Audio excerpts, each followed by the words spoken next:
Okay, we're back. We're back. Oh my God. Hello. I'm back. Can you guys see us? Yes, you can see us. Okay, we're back. That was crazy. Look, everybody's so happy. Look how happy they are. Yeah, that's, well, of course they're happy.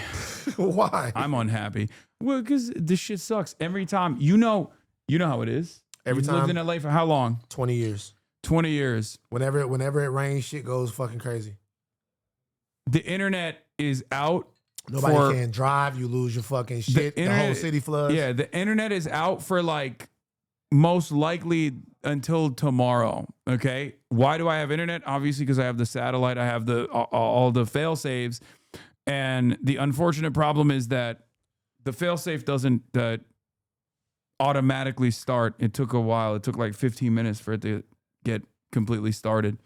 But I'm back. We're back. And we're going to continue talking about what we were talking about. You got a tweet because that was super long and you know how attention economy goes? I know. Hold on. I'll do it. I love that this is a community here that everybody helps out. Okay, so it was now. Talking about, should I say talking about how many times I said the N-word? Yeah, just go for it. I know people are going to fucking cancel me for it. I'm not going to say that.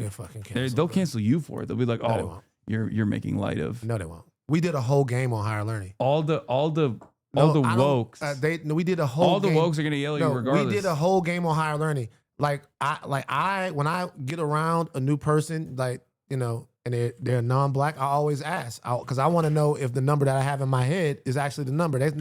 We did a whole game on higher learning. We did Timothy Chalamet, Mark Wahlberg, Sydney Sweeney, Eminem. Oh, Mark Wahlberg. Mark Wahlberg is like 85,000 plus N-words in his life. We did a whole game. We did a whole game on there. Everybody knows. Everybody's saying it's N-word gate. Yeah, I mean, Mark Wahlberg did a hate crime. So there it is.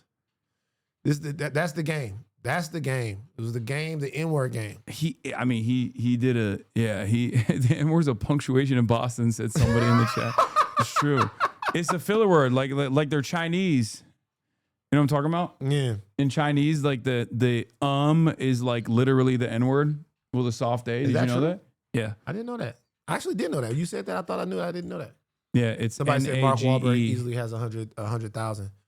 But the thought words are in the chat. Can I give you a number? I'm going to give you a number. You're 34. You said you like rap. I have no idea what it is, but go ahead. I'm going to go 1,200.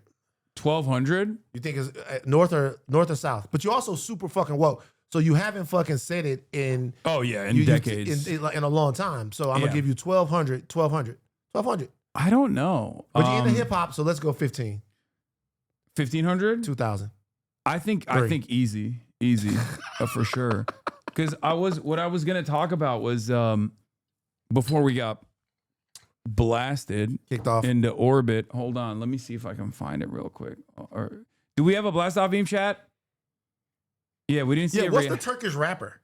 I never heard him. Oh, I got a Turkish rapper that has the N-word tattooed on him, and this actually ties into no, because it ties into the point that I was gonna make. Hold on. People are saying, "What is your latest?" What's the name of the guy? Turkish rapper with the N-word. I don't want to. Okay, give me a blast off meme. Benfero is his name? even came to America and he shot a music video in the hood. Like that's how his fascination. Let me see this shit. America. Yeah, see this him. Is he black though? No. What's his background? I mean, he tanned up. Is he Turkish? He's Turkish. Yeah. There is I'll give you some fun facts about that in a second. Actually, fun facts, because Turkey did not, or the Ottoman Empire did not participate in chattel slavery ever. So, Hokage of Westchester. Hokage of Westchester. It's just Kyle. He has Kyle Kalinske? Yeah, he publicly has those bodies. Kyle Kalinske went to the N-word. Oh, Kyle, I never heard that. Not Kyle. No, Kyle is the man. He's dope, but never ask him who's hungry. Oh, come on, Kyle, man. Come on, Kyle. You don't know. I love Kyle. Everybody got it, man. I've known Kyle almost for like 20 years. Crystal's husband. Yes. Kyle, come on, man. I've known Kyle But you know what, though? If you look at the way Kyle runs the social media, you could tell Kyle got that. Oh, yeah. But he's you know man. what? I'm glad that I'm in the leftist circles now. I gotta go in. We gotta get this ship right.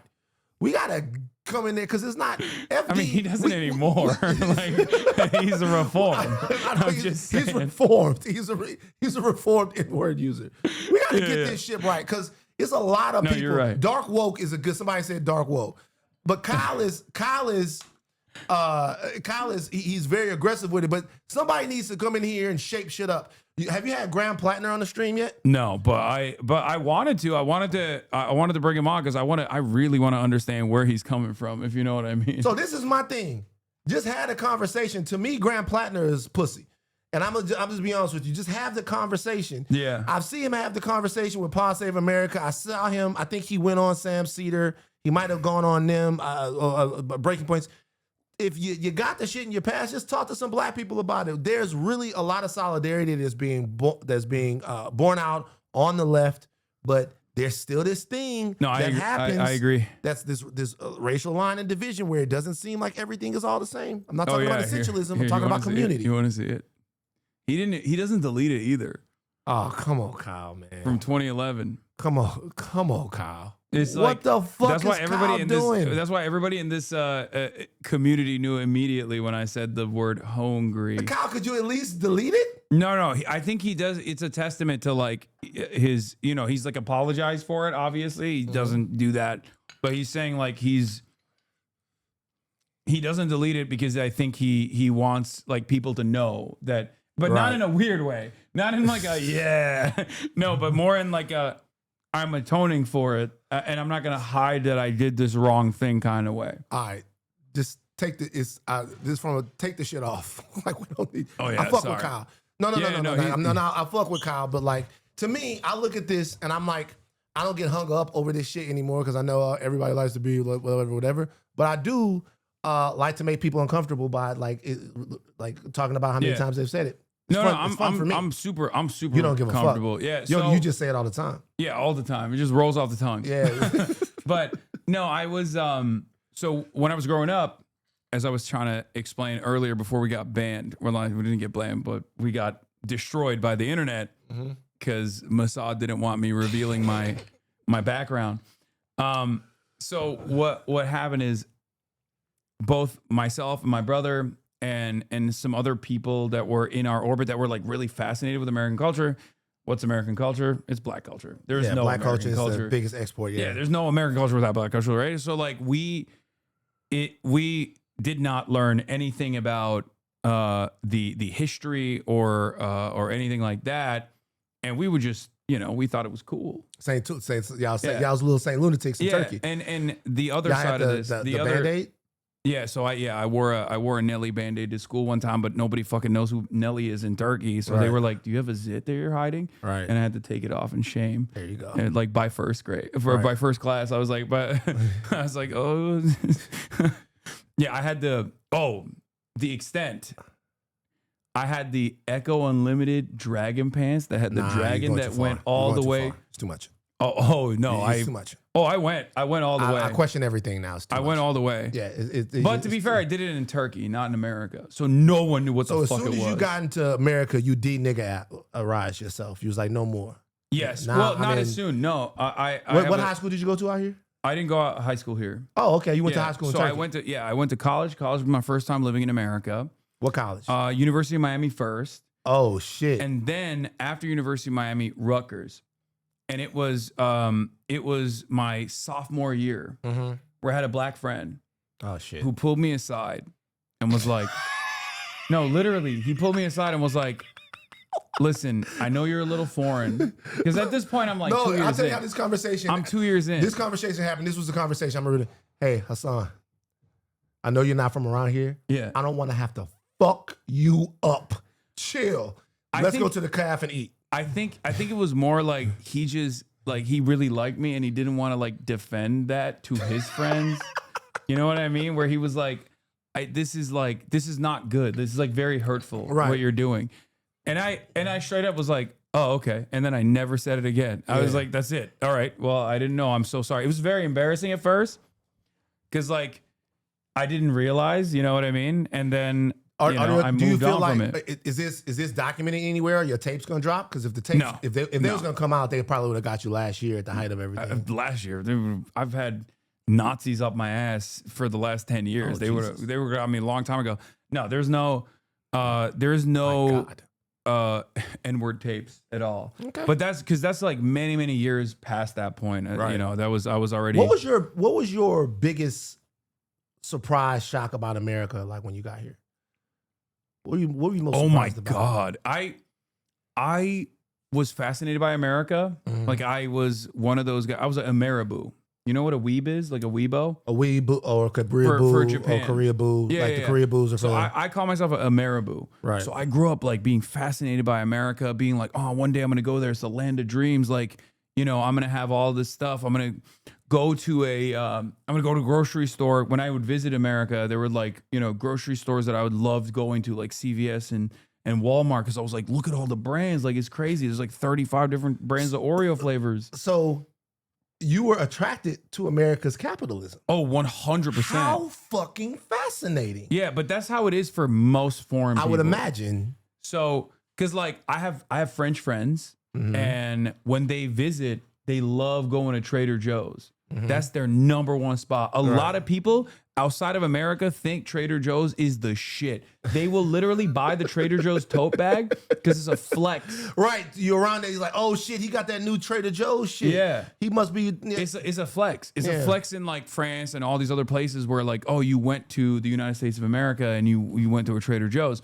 So, and we don't even think twice about Trader Joe's. No. Like, fuck, what are you talking about? Who gives a shit, right? Yeah. So, but it's like that. It's the abundance of different things that you can buy, all the stuff, land of prosperity.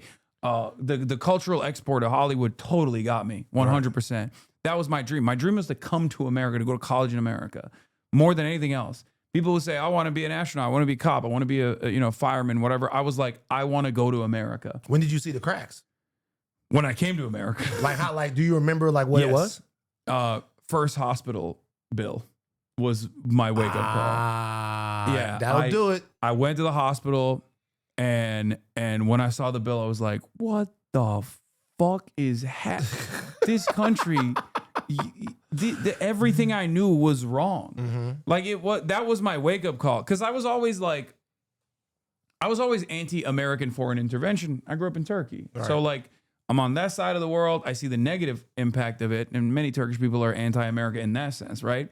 But like coming to America, living here, having to go through the privatized healthcare system, and instantly I was like, this is the most fucked up thing I have ever experienced in my life. This is so unacceptable.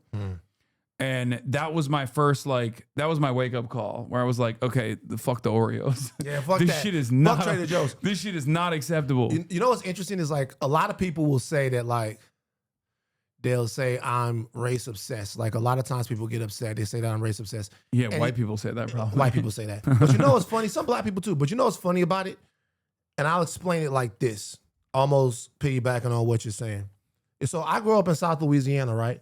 These people are the most American people you can get. The black people that raised me, my ancestral home is South Louisiana. These are the black people that love the soil where they're from. They understand the politics and the culture of where they're from. These are Americans, right? But my entire worldview is oriented around what they don't have. Yeah. Like, I was a kid, my big papa used to come in there and make me read the newspaper. I used to be like, man, I don't want to read the newspaper. What's going on? My daddy pulled me to the side. My daddy said, hey, well, you know something? Whenever it's time for you, whenever Papa asks you to read the newspaper, you need to read it. Like whenever Uncle Pete asks you to read the newspaper, you need to read it. It's like, why? He's like, they can't read. So they look at you, or they don't read as well. They look at you and they look at you and they go, you're 6 years old. It's like 86 and you can read through this whole thing. They feel like they have purpose. They feel like it's working. And that's very important. So don't you be too prideful to go in there and do all of that stuff, right? Yeah. But we would go to places. My daddy from Maryland, he passed away now. Like my daddy from Maryland, we would go places. We couldn't hunt without permission. We couldn't fish. We couldn't do all of this stuff. And I would look around. I'd be like, yo, what the fuck is going on? And then slowly but surely you learn about kind of condition and stuff like that. And so now, even though, you know, things are different and whatever's happened, I see that stuff everywhere and I just want to discuss it. I don't want to bum people out and make them feel, oh my God, but I want to fucking talk about it. Yeah. And fuck y'all, I'm going to keep talking about it. Fuck it. Yeah, no, I wasn't, you know, I'm not going to fucking stress you over that. What do you mean? I know you won't. Yeah. Give me a little bit more of that. Oh, you want some more? Yeah, a little bit more. There you go. I already ran out. I've been drinking. I was too much. No, can you save some for yourself? I'm just saying you might get back. I don't want you to get back to the old N-word version with too much crown. It's so far removed from my lexicon. I'm aware. But what do you think about the state of the left? There's so many people on the left. There are. I mean, the left is in a state of disarray as always. The left has never historically been able to get their shit together, with the exception of like combating fascism. Like there's always, if you look back at like left organizing throughout history, is always motherfuckers posting. Always. Yeah. Like Lenin and Luxembourg are corresponding with one another, but everybody there are so many different delineations and so many different like tendencies on the left, and it's virtually impossible to get everybody together to identify what the real problem is, or like under a broad anti-capitalist vision.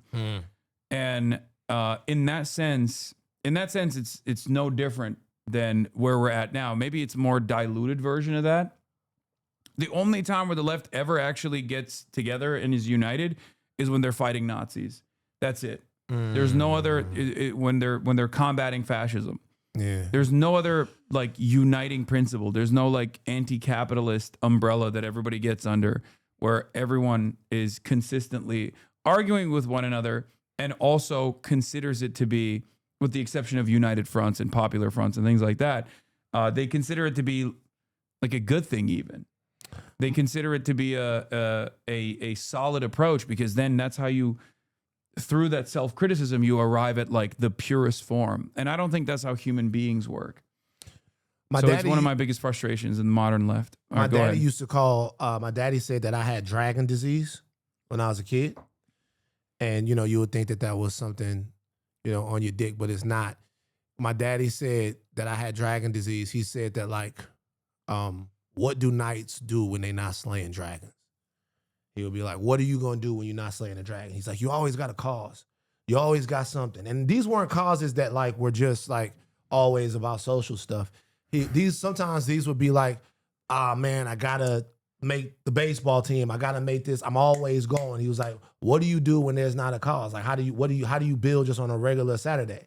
He was like, it's not going to be a dragon there every time you need to get better. And then sometimes that's how people are. That's how people coalesce. They coalesce around things that breathe fire, and not just, around other people and shit. Yeah. But as far as that goes, like, also liberalism is hegemonic. It is so domineering. Everyone, even like right wingers who are like, oh, fuck liberals or whatever, like they're still liberal in the political theory sense of the word. And like liberal democracy types. Yeah. Like they are individual rights. Yeah, they're liberal. They're liberal capitalists. Right. So that attitude is so the pro-capitalist attitude is so dogmatic that there is a big dragon there to slay, but yet people still find time to attack one another, even though that should be the highest priority. But you can't see it though. So the deal is, we just looked at Marty Supreme. I'm like, I want to go see Marty Supreme. You can't see it though, because everything is oriented around participation in that system. So it will be difficult. Like, it's difficult for like a shark to criticize the water. Yeah, like there's no way to exit it. There's no way. That's why leftists will say like there's no ethical consumption under capitalism, because it's impossible. the phones that we have conflict minerals inside of them extracted in the Congo by, children. Yeah. It's virtually impossible to have a completely ethical, sustainable mode of existence under international capitalism. And so sometimes people pick and choose, and they choose like what to attack, or they'll choose, because that is so prevailing and so domineering, people will just go, well, you're a Twitch streamer, you're on an Amazon-owned platform. It's like, okay, the alternative is virtually impossible. If my goal is outreach, if my goal is awareness, if my goal is to instill class consciousness in people, I can't, design my own platform, because the platform that I would design would run into still that exact same issue, which would still have to rely on AWS, Amazon Web Service, the cameras, the computers. Yeah, it's still chips. Amazon. It's just like virtually impossible. The rare earth minerals, that's all of this stuff and all. Yeah. So I try to explain to people like that you have to work within the confines of availability. You have to organize around best principles, do what's right, try to do your very best, to put your best foot forward, but then also simultaneously understand that like the people that you're talking to are not going to immediately assume that you're morally righteous. And you have to be more understanding of their background, of their social conditioning. I think one of the big problems with the left is we very quickly cast aside people who might actually be people who might actually become open-minded, people who might actually change their minds. The Purity Fetish and the Crisis of Western Marxism. I wanted to plug a book. Okay. Because somebody plugged it on Sam Cedar's show, and then I read it. It's actually more of like a little pamphlet. Talks about exactly that. Give it a read. Give it a read, guys. Okay. Yeah. But no, you're right. Can I say something else? Yeah, go ahead. What do you think about not making a moral argument? How many times do you think Sam Cedar said that word? Sam Cedar? Yeah. So Sam's he's nearly 60. So Sam's nearly 60. He was an actor for a long time. Grew up in the city of New York, which I said on the thing. I'm going to give Sam Cedar. I cannot see the words coming out of his mouth, to be fair. I can't. Because I can't either, bro. And it's weird because, like, the only words I hear when I see Sam Cedar is Social Security, the way he says it. But he grew up in the city of New York. No, did he not? He grew up in Worcester, Massachusetts. Oh shit! No. How many Sam, bodies is that? Sam, How many bodies is that? Sam, Worcester, Mass. Sam, at his age, we gotta put Sam at 5. 5K? 5K. Oof. But he hasn't said it in a long time. He got to 5K. So we gotta put Sam at 5K. Does it get deleted after like a decade? Is there like a like your wholeness can be deleted if you was a hoe all the way up to 25 and then you stop for 10 years? You're pretty good. Yeah, I think he's good. But you got to think of these rooms. I didn't even ask that for Sam. I was asking for myself, really. I got to put. It's been 2 decades, so I'm good. The statute of limitation is out. let me ask you this: do you think that it makes more sense to make an efficiency argument over a moral argument? Let me tell you what I mean. So, my morals are. I look at things in a very distinct way. But I'm a bleeding heart though. So I like walk by people on the street that are having a tough time and I get like sad. Yeah. And then I sit in the car and I think, why that person? Or something happens, I see a kid that's sick and I go, who makes the decision from a universe standpoint that kid has to live their life with leukemia? And I get all down and it lasts for a long time and all of that shit, right? So I get that I'm sensitive in a way, not more moral, but that things affect me in a way that they don't affect other people, because I'm not about to moralize with anyone. But healthcare, the idea that you should not have to go broke because you get sick, I just don't think that there are that many Americans that are on the other side of that issue.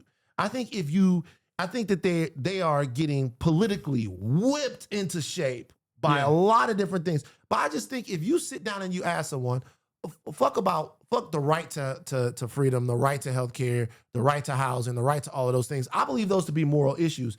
But if you just ask the majority of people, do you think that your country is working right if you go broke because you got sick? And I don't know how to make that case to people without coming off like a bleeding heart or moralizing to them or getting to the point to where you're such a sore there's thumb. definitely an efficiency argument. Bernie tried to identify it as well. The way I tackle it is this is a middleman that is expensive. That Somebody is said, or your costly. kids get sick. That's even, for sure. Yeah, no, the whole point of it is it goes back to profiteering. Right. This entire industry does not need to exist. And it doesn't exist in many other countries, or is very limited in many other countries where it's heavily regulated by the government. So the entire industry of private healthcare is an industry that is an unnecessary middleman that is unimaginably costly, and it has no investment or interest But driving up your prices. in lowering prices. Yeah, Exactly. it's driving up your prices. So it's just driving up the prices. And not only is it driving up the prices, how is it making money? Mhm. It's making money by denying you healthcare. Right. So when you explain it to people, like, it's making money by taking money from you and then refusing to pay it back when you need it the most. So when you explain it to people like that, if you want to make like a more logical argument, that is the argument you can utilize. I think at the end of the day, though, there's a lot of people who they get duped by the Certainly. overwhelming amount of propaganda in this front. Right. And they get duped in a way that doesn't suit their best interest. They start advocating for things that actually harm them. And this is another, like, this is even more universal than I think describing to people how white supremacy hurts white people too. Like, because this is just directly something that you can see when your grandparents have cancer and they're calling up, and in their final days, they have to call up the insurance company to make sure that they're not like leaving on debt for the rest of the family. Like, you very quickly realize this is a radicalizing moment for a lot of people. But in the absence of any serious movement in that direction from liberals, which is the left flank of the two major parties, and in the absence of that coming from the right, of course, they're never going to do that. They're anti it. Yeah, they're objectively against it. People don't even have the audacity to dream in that direction. They don't even think about it. They don't even think about a world where, like, there is one of the two major parties that's like unironically advocating for that. So that's why I'm pretty critical of the Democrats as well in that front. Well, you have to be. I mean, you have to be critical about corporate capture wherever it exists. Yeah. I mean, it doesn't matter. And that is, man, I'm gonna be real with you. I love my podcast is Higher Learning. It's not my podcast, it's our podcast. Beautiful, brilliant black woman named Rachel Lindsay co-hosts the podcast with me. But if it's one thing that my podcast listeners, our podcast listeners, is two people that are the hosts of the podcast, do not like, they don't like criticism of the Democrats, man. It's tough.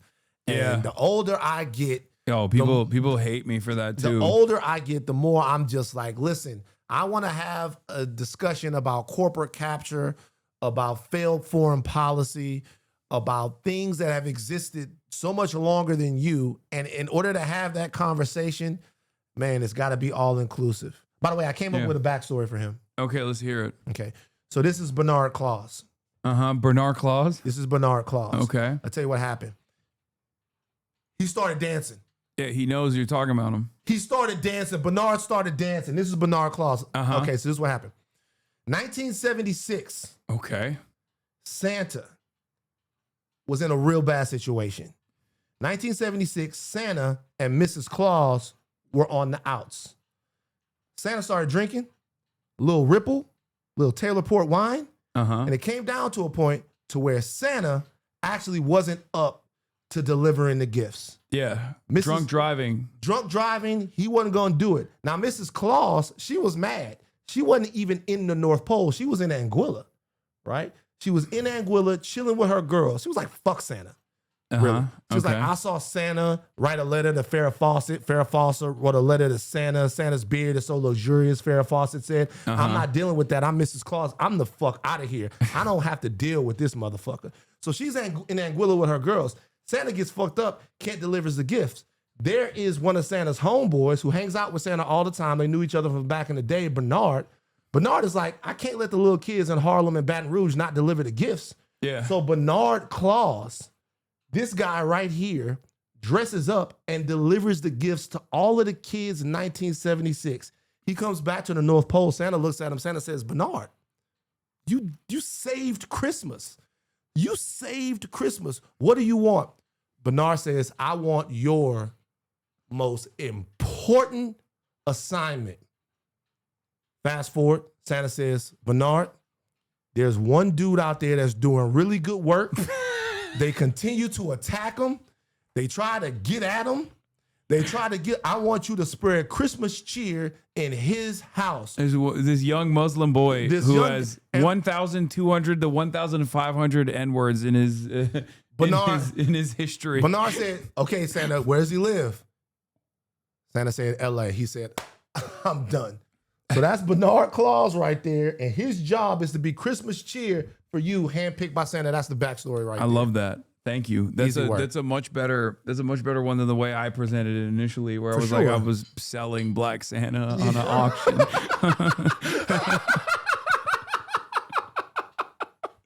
There's a much better lore for this. Okay, when people ask, I'm gonna say that. It's Bernard. That's Benny. You can call him Benny, Bernie, whatever you want to call him. That's Bernard Claus back there. Yeah, he's dancing, so he likes it. It's canon. It's Somebody real. said, don't let Tyler Perry see this. Leave Tyler alone, man. Okay. This was you doing the I can look wait, hold on. at a white can't hear person, it, but they can hear and it. I can The N-word game? Yeah. guess how many times in their life that they've said the N-word. Donnie's going to throw some celebrities out at me, and then I'm going to guess their number. Quite the names on this list. Yeah, Donnie? Yeah. Go for it. First one, Sydney Sweeney. Oh. Wait, what did you say? Oh.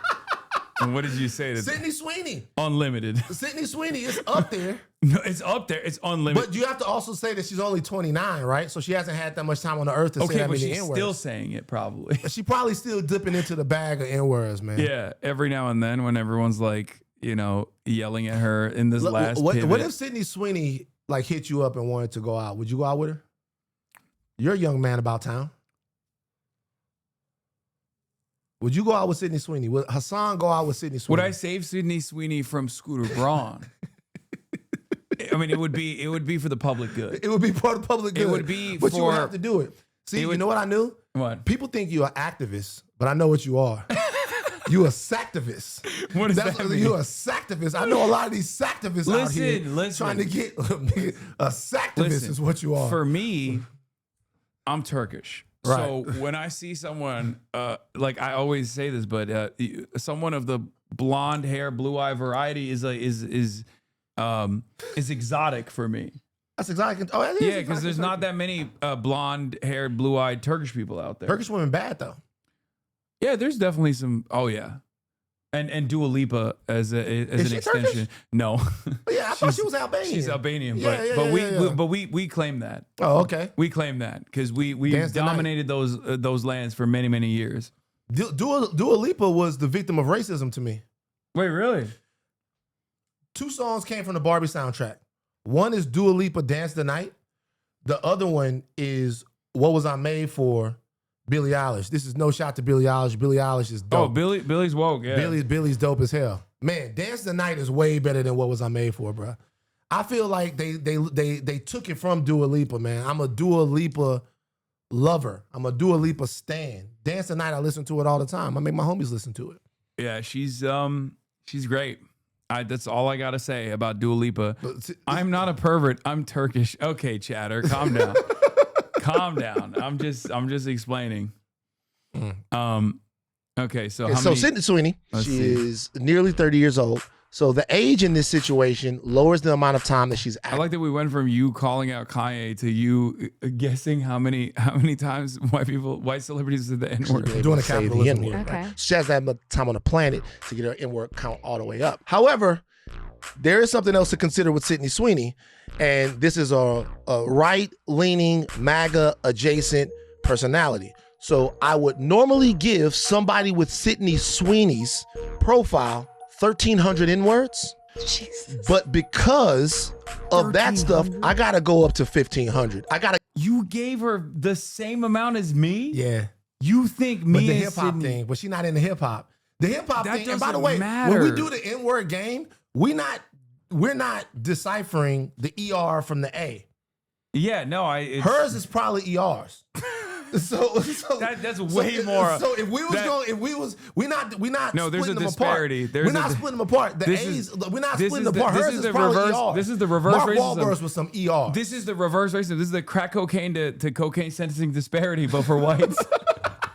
The ER is way higher. The ER is a much worse thing. People were like, you should make the determination. Needs to count for a 3. But the ER is obviously, but in this situation, when I hear the N-word, period, it don't matter. But like, if it's not coming from somebody, but in her situation, these are probably all ERs. Now, the next celebrity that we do, his are probably A's, but he said it a lot more time.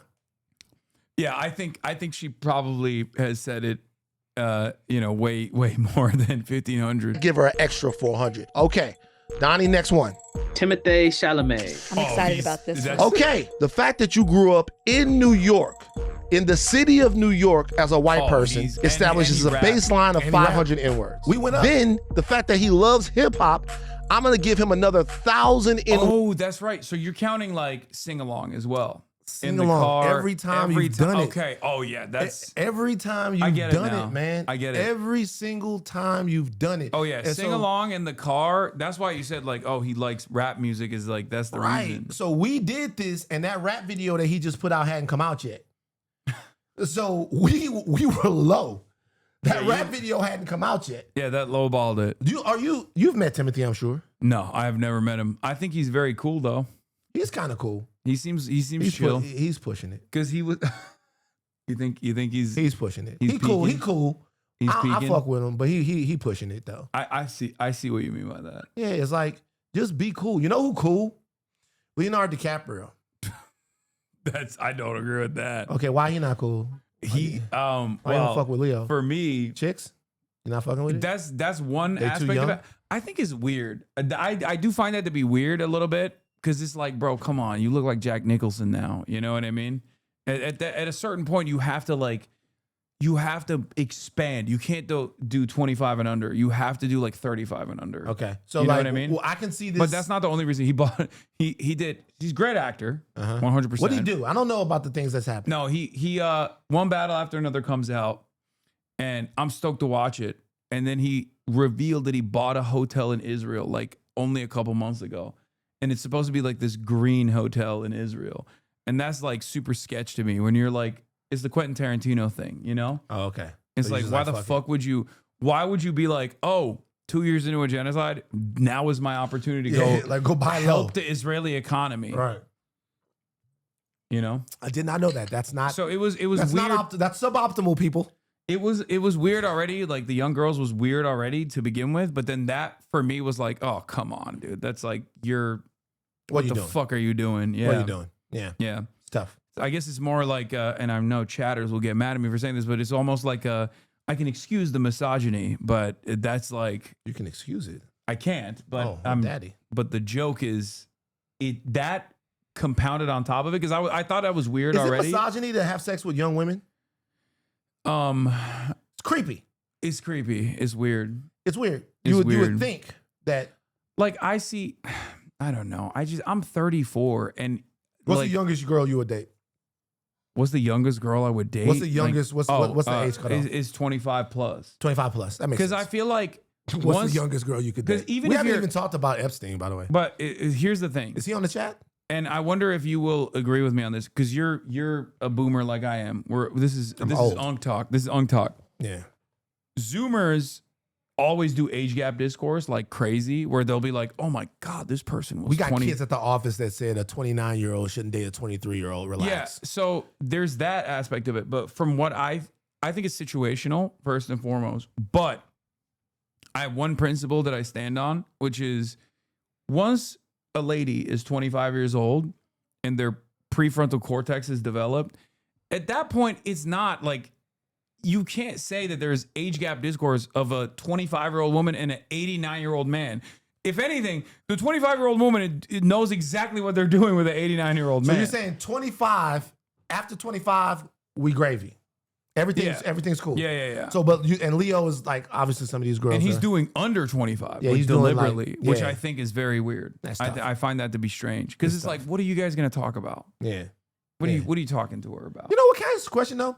It's like that. If we're gonna set the discourse or set the terms, like what are people gonna talk about? Is always a weird. Well, they talk about whatever, right? Like they could talk about whatever. I know, but it's like, would you be, as an 89-year-old, would you be friends with like an 18-year-old? Like in the same, if you're not attracted to men and you're, hanging out with a guy, like that'd be strange. Like what kind of conversation? The relationship at that point would be like, oh, I'm giving you advice. Oh, right? I see. Yeah. It's more paternal thing. Yeah. Yeah, exactly. So it's like that's kind of the principle I apply. But it's not a love is complicated. It so is. It's never, it is definitely still situational. Yeah. It's never like a Bill a Belichick is in love. standard.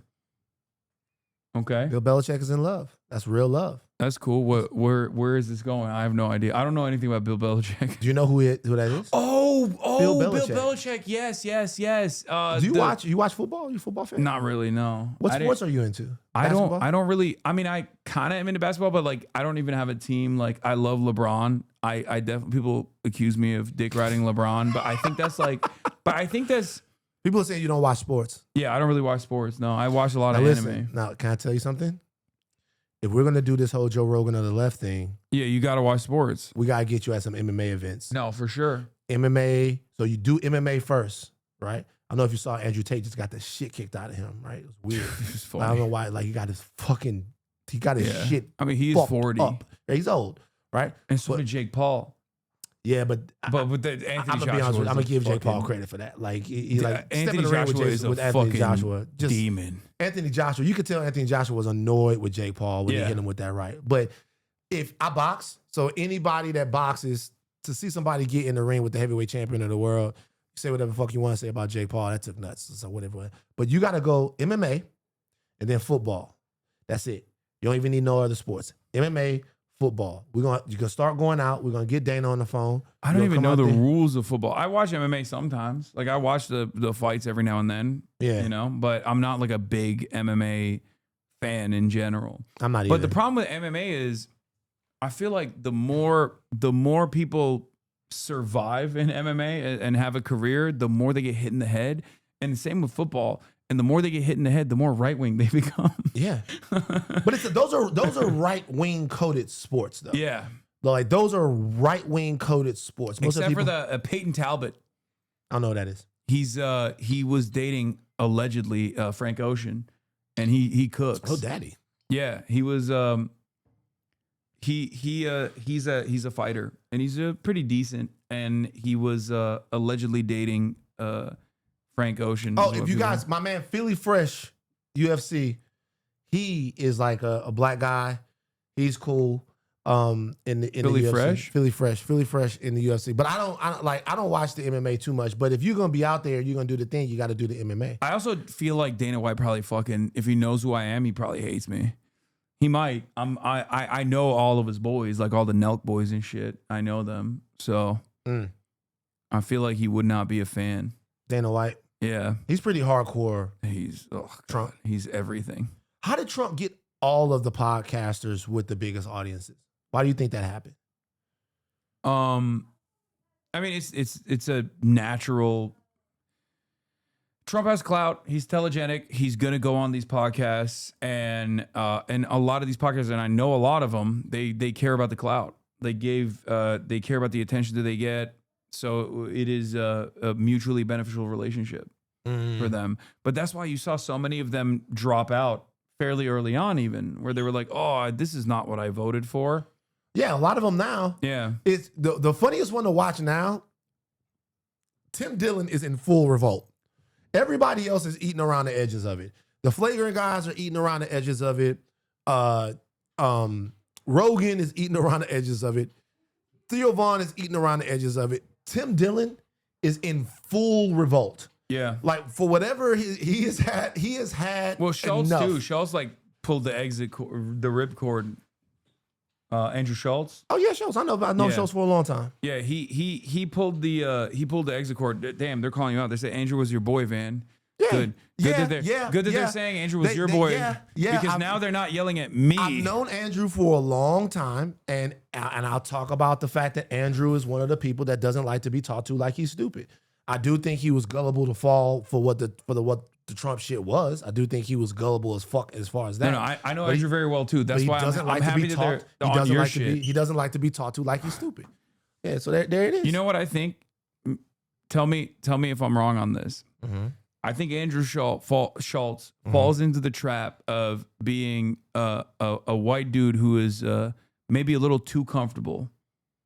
Too comfortable in around what black terms? people. Okay. Where he says certain stuff because he has a show with Charlemagne Mm-hmm.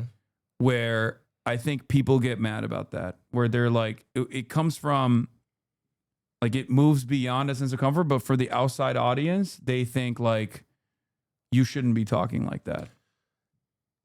I don't know that it has that much to do with Charlemagne. I think that what it really is that. But he thinks he's valid. He thinks he's like connected. Well, I mean, that's kind of how he came up. He came up, like in proximity to Charlemagne and to all of these other black comics and stuff like that. And I think, what the hell is happening? I'm getting a drink. Oh, okay. I think that sometimes that gets in his head or whatever. But like when Andrew's really white. He's like really, really. Yeah, he even had the fucking Luftwaffe haircut like a airplane pilot in 1938. But not Germany. so to the point, in my opinion, to where he is going to support a bad idea when he knows it's a bad idea. And I will give him credit for that. Like, I think all the biases and all the, people can see that, but he's not going to support a bad idea when he knows it's a bad idea. But they've had other problems on Flagrant recently. There was a whole uproar over I there. didn't even know what happened with Akash. I mean, I've been on Flagrant, but I didn't pay attention to it. But apparently that was like a big deal. Like, people are calling him a cuck or something. I don't know. I don't know what it is. I have no idea. I asked if he wanted to drink something, chat. Calm down. Yeah, he didn't get me like. Oh, don't say. He didn't get me no drinks. I said, man. do you want something? He said nothing. He didn't get me no drinks. Do you want something to drink? Yeah. Well, what is this? What is it? I got what it is. Diet Dr. Pepper Blackberry. Blackberry. Yeah, it's actually pretty good. I have a cream one too, cream soda one too. Also Diet Dr. Pepper. Racist ass Diet Blackberry. No, wanna I try have it? some. They say you starving me. I want to try Diet Blackberry Dr. Pepper. Okay, I got you. Notice how the soda I bought wasn't diet at all. Look at the chat. You don't drink Diet? How many people are in this chat right now? There's only like 20,000. 20,000 people in the chat. Because we went offline. So how many people? What's So the like most amount of people 10,000. you ever had in So the like- chat? 314,000 When was that? this last election. And they were coming on here to watch you talk. Yeah, like the day of the election. 314,000 people. Mm-hmm. Did you vote for Kamala Harris? Yes, I voted for Kamala Harris. But I didn't. Just say it. No, but I didn't say it until far after the election because I was like very critical of Kamala Harris, and I did not want to endorse her, and I stand by that for sure because I think it's I think that they completely fucked it up. They completely fucked up everything in the election. My criticisms of Kamala Harris were fairly prescient, and that's part of the reason why there were so many people writing in the mainstream about like all the things that I was warning about ahead of time. I mean, I never was like, oh, you should vote for Trump. Like, that's fucking insane. I always communicated to people that like you should not vote for Trump, no matter what you do. But I couldn't get myself to openly be like, I love Kamala Harris. You should vote for her. And I stand by that. Yeah. I think it would have been unprincipled and it would have been fucked up if I straight up celebrated or urged people to do that. So you think celebrating a black woman is unprincipled? Yeah. Yeah. It's because of my racism. There you go. No, I think. See how easy it is to do? Yeah. See how easy it is to do? I could do that easy. I could play that game all day. I don't play that game. Look, I understand. I think any criticisms of Kamala Harris are basically baked in criticisms of that wing of the Democratic Party. And I think that rather than people get mad and get into attack mode over those criticisms. It would be better to have conversations with those candidates and with the party about those criticisms and about how they grow from them and do better moving forward. Because obviously there are so many things that would be different right now. If Kamala Harris, you wouldn't have people getting pulled off the streets. You wouldn't have. It would not. It would nowhere. Of course, it would not be as bad as it is. It's not even a question. But I also mentioned that as well. They kicked Hasan out of the DNC. Yeah, that's true. They did. They did kick you out. What? Yeah. So the Kamala campaign actually was pretty sweet on me initially. Oh. And they invited me to the DNC, even though the Democratic Party itself, the DNC itself, actually did not want me there. But I'm pretty sure the Kamala campaign actually like actively petitioned to bring me there.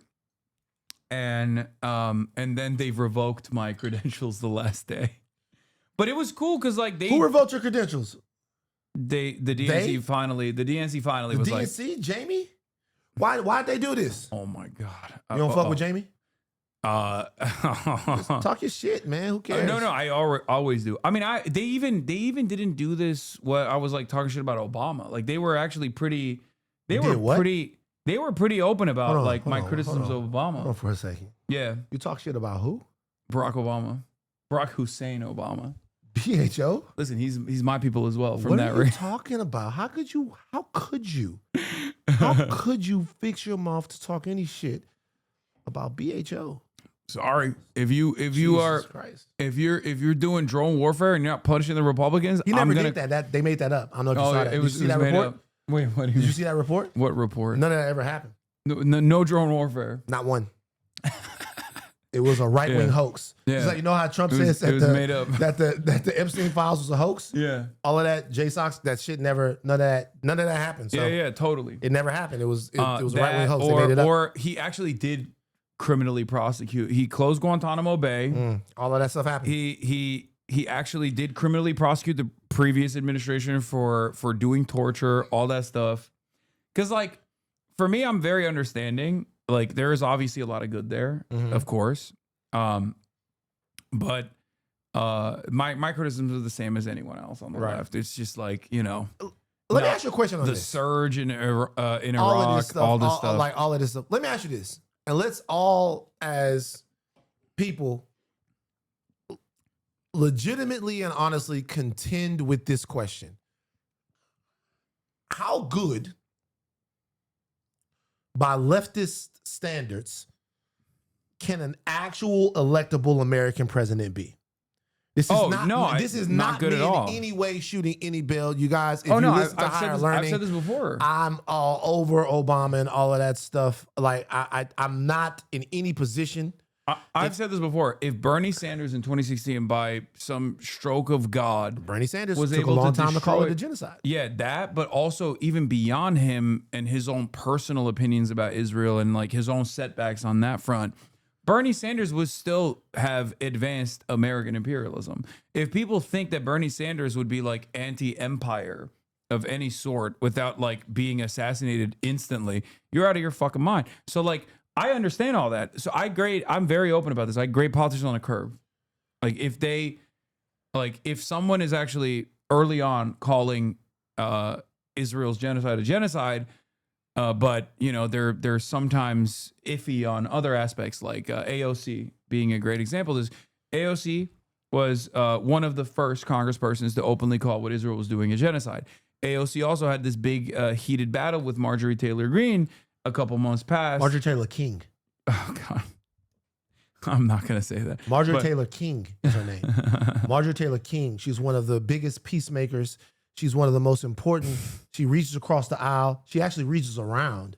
She goes to reach around. Marjorie Taylor King. It's MTK. It's King. Okay. It's not Green. Well, it's King. I won't say that. You can say that if you want. But when she was getting outflanked by Marjorie Taylor King, MTK. When she was getting outflanked by Marjorie Taylor Greene about offensive weapons and defensive weapons to Israel, I was like very critical. I was like, what are you doing? Like you cannot allow yourself to get outflanked, outwoked, if you want to call it that, by MTG of all fucking people. Right. Because she was because she was correct. Like the whole, offensive, defensive weapons conversation is fucking stupid. What do you mean? If they're doing a genocide and you agree that they're doing a genocide, Why would you fund it? yeah, there's no world where you would be like, oh, and during World War II, there's people coming in now. Okay. During World War II, there was no point of contention around like whether we should give anti-aircraft weaponry to Nazi Germany. Mm-hmm. They're doing a genocide. We didn't even know that they were doing a genocide, but we were in war with them, right? So like, there was no contention on this issue. It was non-contentious. It would be ridiculous if someone was advocating for that. And it's the same with Israel. Yeah. I mean, look, it's just, to me, it's just very important that everybody is just honest in their criticism. Be honest in your criticism and honest in your expectations. It's not as if I can blink and have Chomsky, which I guess I wouldn't want Chomsky. Well, yeah, that's not. He's not. There are worst person to bring up today. I want you guys to just realize there are no heroes. There are no heroes. The only heroes is fucking Captain America, and even Captain America himself, Steve Rogers, let his homie be in the dark about the fact that his other homie killed his homie's mom. Yeah. So even Steve Rogers is a bitch ass motherfucker. There are no heroes. Yeah. I'm looking through the files and I'm seeing Chomsky in there. The I'm heroes ready to are dead. burn The heroes my are fucking they're shit. dead. Like They they're died. no fucking heroes. They're not. They're the ones who died too soon. You know what I mean? They're not a lot. They weren't around to fuck up. If you want to consider like Che Guevara or Lenin or something like that, then that's fine. And they had fuck ups in their lifetimes as well. They did some of the horrible things. But they're not around. They're not alive to hang out with Jeffrey Epstein. People are saying Charlie Kirk. Fred Hampton. Fred Hampton is a great example of Hampton. a goddamn hero. Yeah.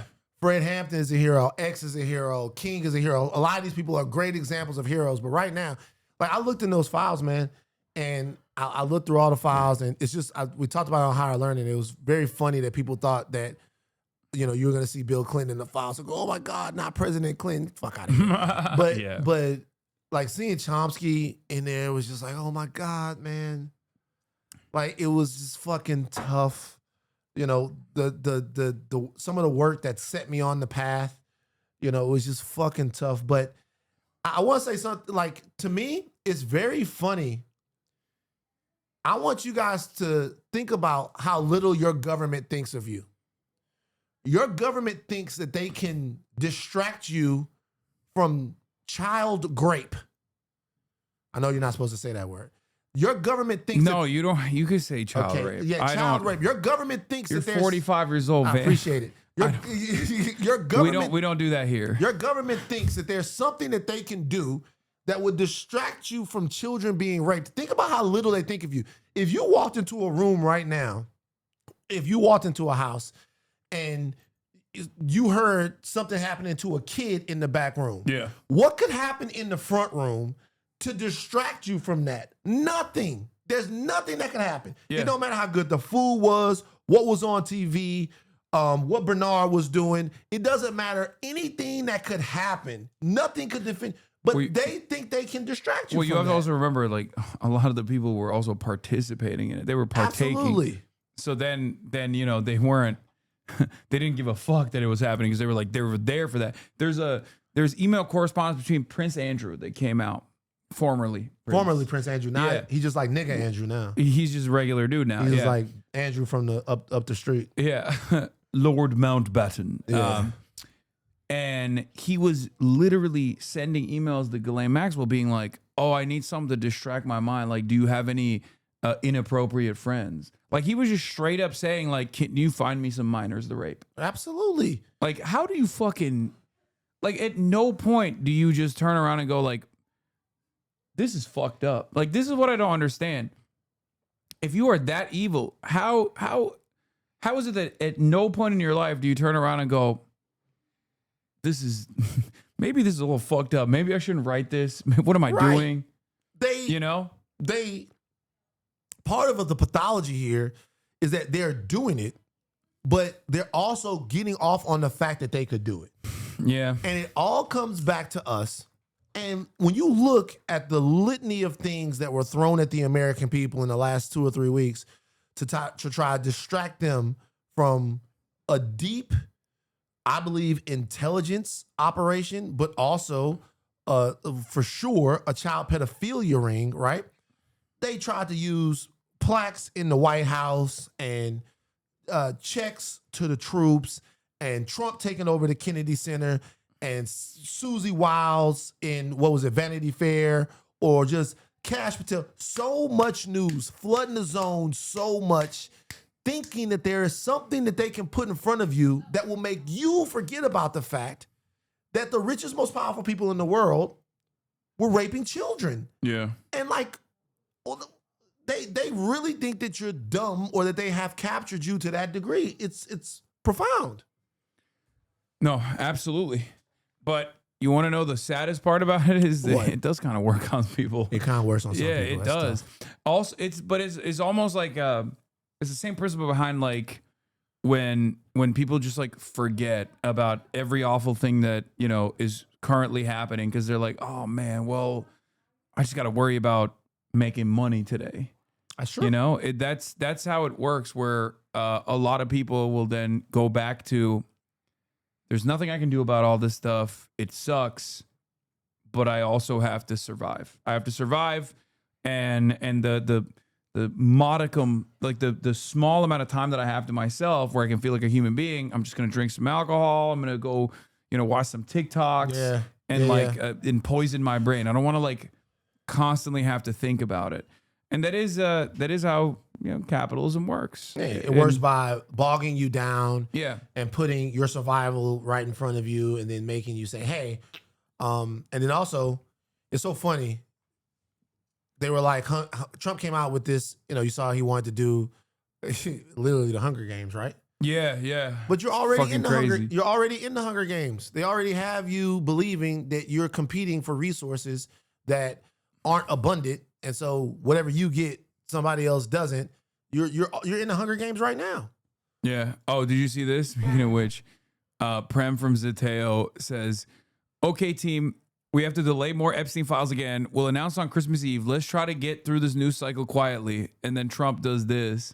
Good. I'm fine. You sound so beautiful and cute. How old are you? I'm 8. Wow, so smart. You sound. The fucking shit. What with that? Wow. I'm 8. Wow. What timeline are we in, bro? What the fuck is going on? It's just, you know, I get what he was trying to do. I understand it too, but look at him.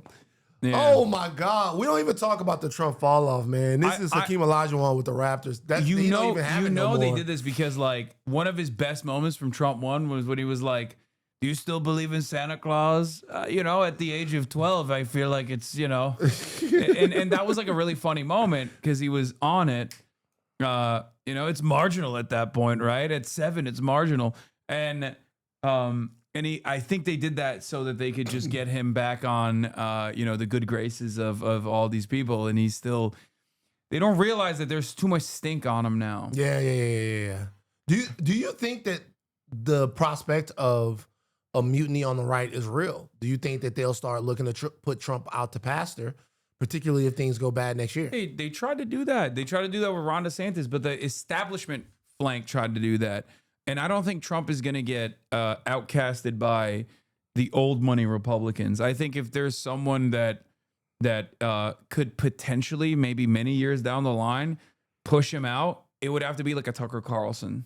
It would have to be someone who can like speak the same language, who's telegenic, who can hold the coalition together, but then also will tell the establishment Republicans and the big institutional donors that he's not a volatile figure in the same way Trump is, while simultaneously still giving that on-camera presence that is necessary to make sure that the base is still on board. So I don't think that anyone, like JD Vance would never be able to like shank Trump. He doesn't have any charisma. Yeah, he doesn't have any charisma. Also, JD Vance has got a real problem on his hands. The Gorpers are a problem for him. Yeah. Well, he's trying so hard to not like directly. Like he called. No, he's trying to farm him. He's trying to be like, oh yeah, He can't, you know, he can't. He can't. His wife is Indian. Yeah, his wife is Indian. He's over. It's Yeah. done. Like he told Nick Fuentes to eat shit, and Nick Fuentes turned it on him. Yeah, so and crazy. said, yeah, I'm gonna eat your wife's cuisine or something. Yeah, like that's what he so, said. and it's and that is what the limit of Jay. It's. You ever watch Gremlins? No, I have not watched Gremlins. Is that fucked up? What is it? What's Gremlins? Remember, I grew up in Turkey. So the original Gremlins movie with Gizmo, you ain't never seen that shit. No. Where? So like, okay, so real quick. So if I'm looking it up. Look up Gremlins. So the original Gremlins joint, like Gremlins, nah, not this, whoever this motherfucker is with a Z. Is it with a Z or it's with an an S? Oh, okay. It's Gremlins with an S.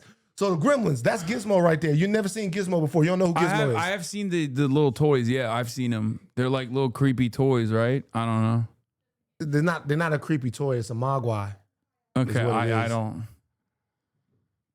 Why aren't they showing the little gremlins? So that's so just go to the Howie Mandela's Gizmo. yeah, he does the voice of Gizmo. Okay. Okay. So that's Gizmo. That's Gizmo right there. Uh-huh. So Gizmo is a cute Mogwai. He's virtuous. Uh-huh. But there are rules to get to the gremlins. There are a couple of rules. One, you don't feed the gremlins after midnight. Right? Another rule is you don't let them get wet. If you the Mogwai, okay, so if you feed this Mogwai after midnight, they turn to like gremlins become gremlins. You can't feed them after midnight. Okay. They make more Mogwai if they get wet, and it's very hard to watch because little like the gremlins pop out of the fucking Mogwais pop out of Gizmo's back. Mm-hmm. The Groypers are gremlins. The Republicans created the gremlins. They fed this group after midnight. Their version of the world, they're playing with, they're whispering about white supremacy, heritage Americans. Oh, yeah. They're whispers. Gizmo is a whisper. The gremlins speak loud. They got they got their own culture. They've been around, they're green, they going crazy. Like the Republicans, they thought that they could control, you'll like this term, the height of the flame. Mm-hmm. You know what that's from. Control the height of the flame with their racism, their misogyny, their all of that stuff, but they couldn't.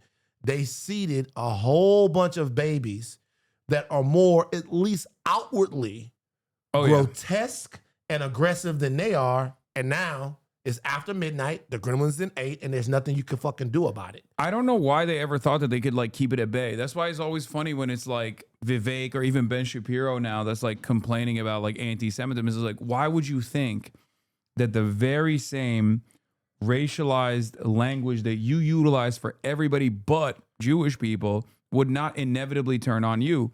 Because for these guys, they're tokens. And Vivek Ramaswamy and all these other people, like, they're tokens. As long as they still reinforce white supremacy, they're fine.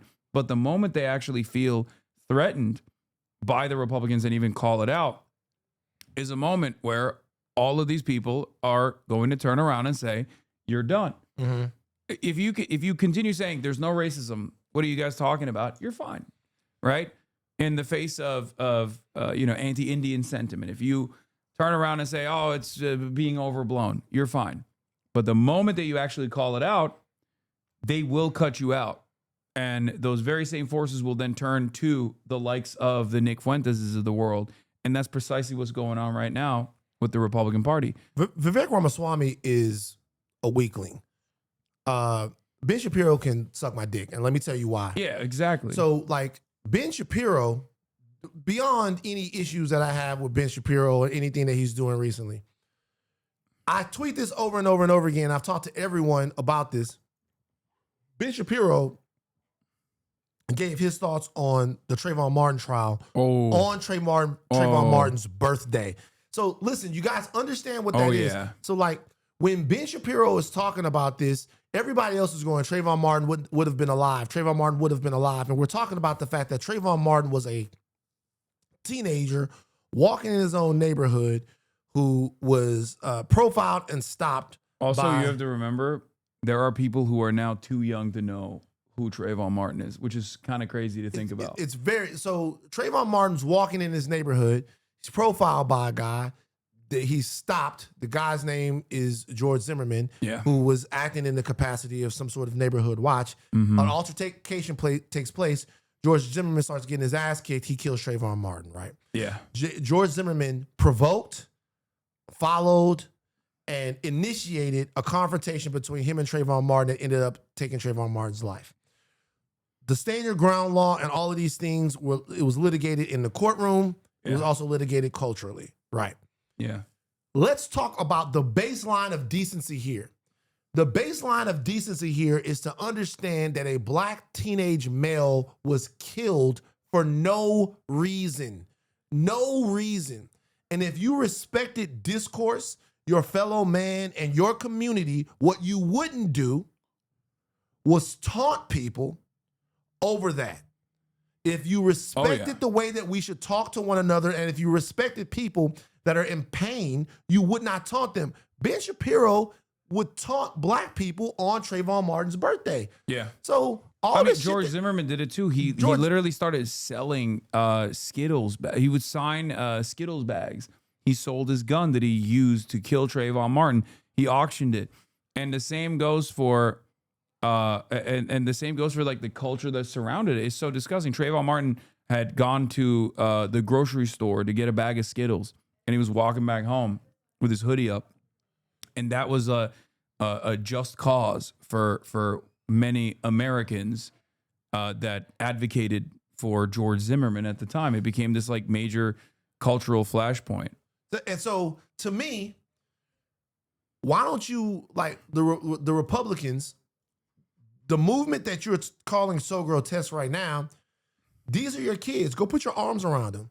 Go do whatever it is the fuck you gotta do. I stand back and watch all of this stuff going on, but see this ugliness and nastiness. Yeah, Trayvon Martin would have turned 21 today if he hadn't taken a man's head and beaten it to the pavement before getting Look, shot. if you want to have a conversation about the bullshit, whatever you did, shout out Mero, man. Mero's all you can always depend on. I love Mero. But that's on his birthday while we are in pain.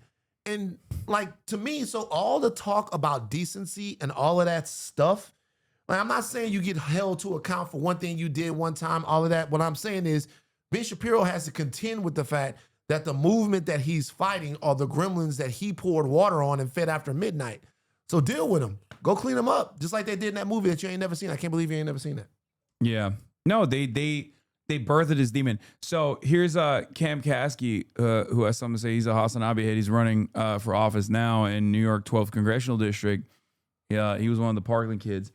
And this is true. Truly remarkable how many conservatives push great replacement theory but replace the Jews with the left and are just shocked by the rampant anti-Semitism from the base.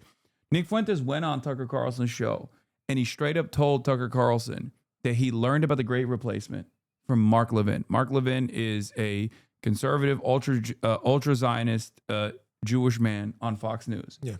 And he was trafficking in the great replacement theories and conspiracies, which famously was posterized by the Nazis initially. Right. And who was doing the great replacement in the eyes of the Nazis? The Jews. The Jews were doing the great replacement. So it was always very shocking to me. Even Candace Owens, who now is obviously one of the most dominant right-wing forces in the country. Candace Owens used to be woke. Candace Owens successfully sued the Connecticut Board of Education when she was in high school for being victim to anti-black racism that caused her to get a eating disorder, all this stuff. Candace Owens, who had a website in 2016 shitting on Donald Trump, was plucked by David Horowitz. David Horowitz is a very famous Islamophobe. David Horowitz used to be a Trotskyist, and then he became this incredible neocon, also conservative, a Jewish man that was a profoundly influential figure in the neocon modern right-wing movement that justified all the wars that America engaged in the global war on terror. Candace Owens got a career because of Ben Shapiro and David Horowitz and Charlie Kirk. And it's crazy that she went from that, and she was anti-Semitic throughout the entire process as well, but they didn't care because she was still pro-Israel. The moment that she turned on Israel and started saying anti-Israel shit, they dropped her. But they created this demon to begin with. For sure. Like, why would you not think that would why would you not think that your chickens would never come home to roost is my question always. That the people that you created inside of that movement would not eventually challenge you. Yeah, that they would not eventually say, maybe you're not a part of the equation. Right. And especially if you're Jewish, it's like historically, it's at the heart of every conspiracy. Every conspiracy, if you go far enough down the rabbit hole, it always goes back to, the Jews are responsible. The laziest, most direct form of who can we blame for all of this and put the world's problems on. And to think that these people would never get back to that point at some time, it defies logic to me. Yeah, and it was an inevitability that at some point it would turn on Jewish people, and we're there, I think. We're at the precipice of that turn taking place now. I don't know if how do we protect our Jewish brothers and sisters? We have to. I mean, I think there is a point to be made about our Jewish brothers and sisters also. There's plenty of Jewish brothers and sisters in this community that are loud and proud and anti-Zionist, but so many of the cultural institutions that masquerade as Jewish advocacy organizations unironically do a big amount of damage that lean into anti-Semitic narratives by presenting themselves as first and foremost pro-Israel groups. I think a lot of people need to realize that it's done. You can't conflate anti-Israel, anti-Zionism, and anti-Semitism anymore. Jonathan Greenblatt spent the last 2 years as the head of the ADL, the Anti-Defamation League. I call it the Apartheid Defense League. Jonathan Greenblatt spent the last 2 years, every time he's on television, talking about how I'm anti-Semitic. I'm the number one anti-Semite in America. I'm fomenting anti-Semitism. Did you make the list? I lost to Candace Owens last year. And wild. I wasn't, you don't get a second mention apparently, but I think Tucker won this year. But my point is, like, the reason why Jonathan Greenblatt was doing it is because he knows Nick Fuentes can't convince his Jewish nieces and nephews to become anti-Zionist. But he knows because I'm not anti-Semitic and because I fight against anti-Semitism, but I'm uncompromising as an anti-Zionist. Oh, Miss Rachel won? Oh, shit. I thought Tucker Carlson won this year. Miss Rachel's even stupider. God damn. Her winning is stupider, not her. We like. Yeah. Oh, I love Miss Rachel. Yeah. She's my goat. She's my queen. But I thought Tucker won. But maybe I'm wrong. It's even dumber to say Miss Rachel is the number one anti-Semite. But my point is, if your goal was, if you were careless about actually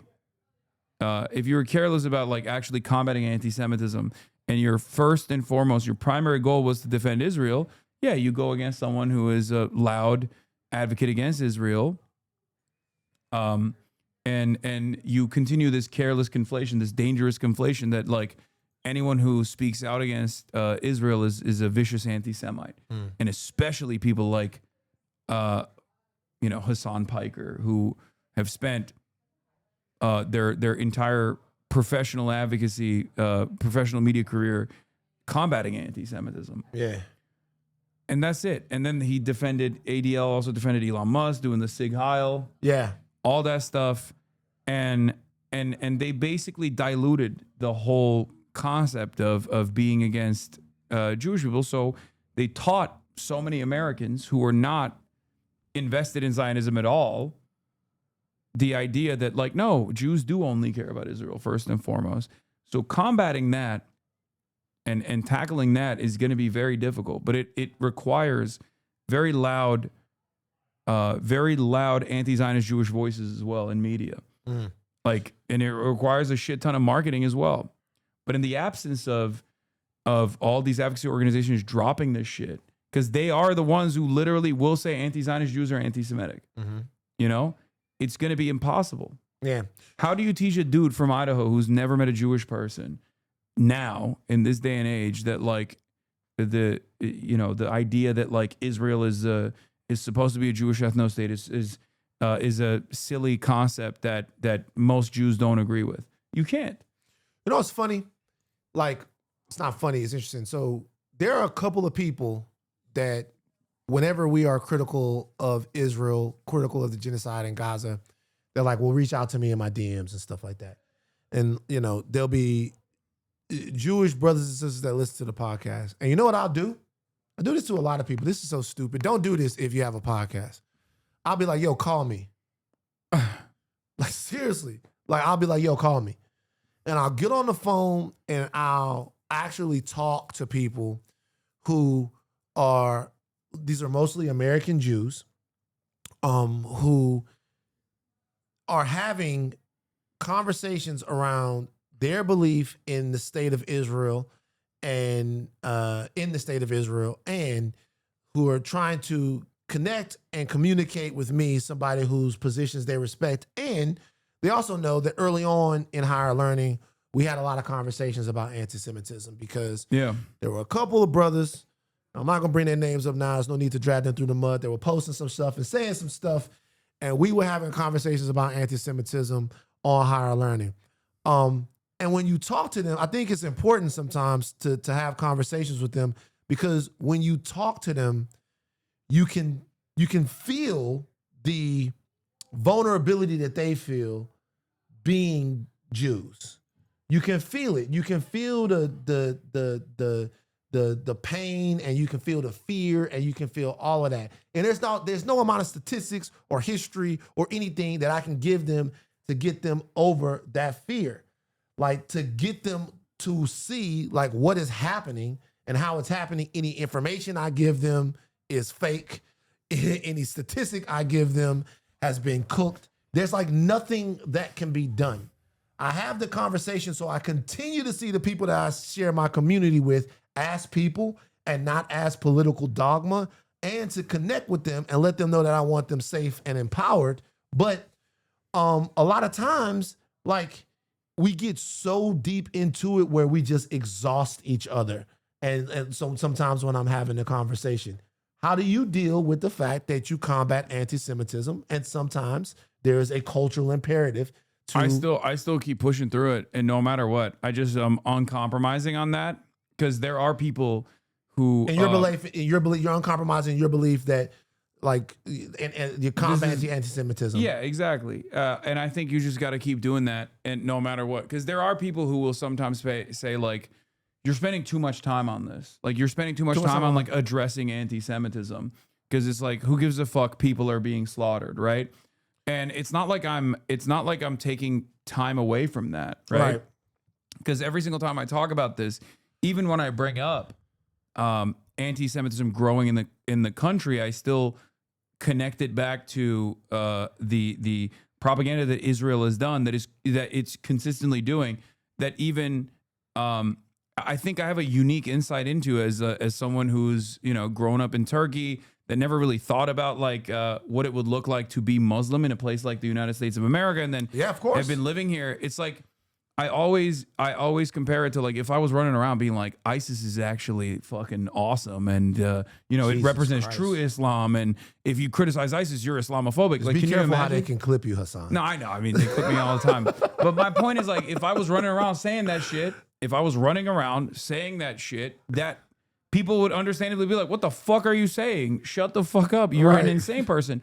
And the problem is, from the perspective of people who are completely tapped out, who don't have any sort of social investment in Israel whatsoever, and actually are now antagonistic to Israel, that see it for what it is, okay?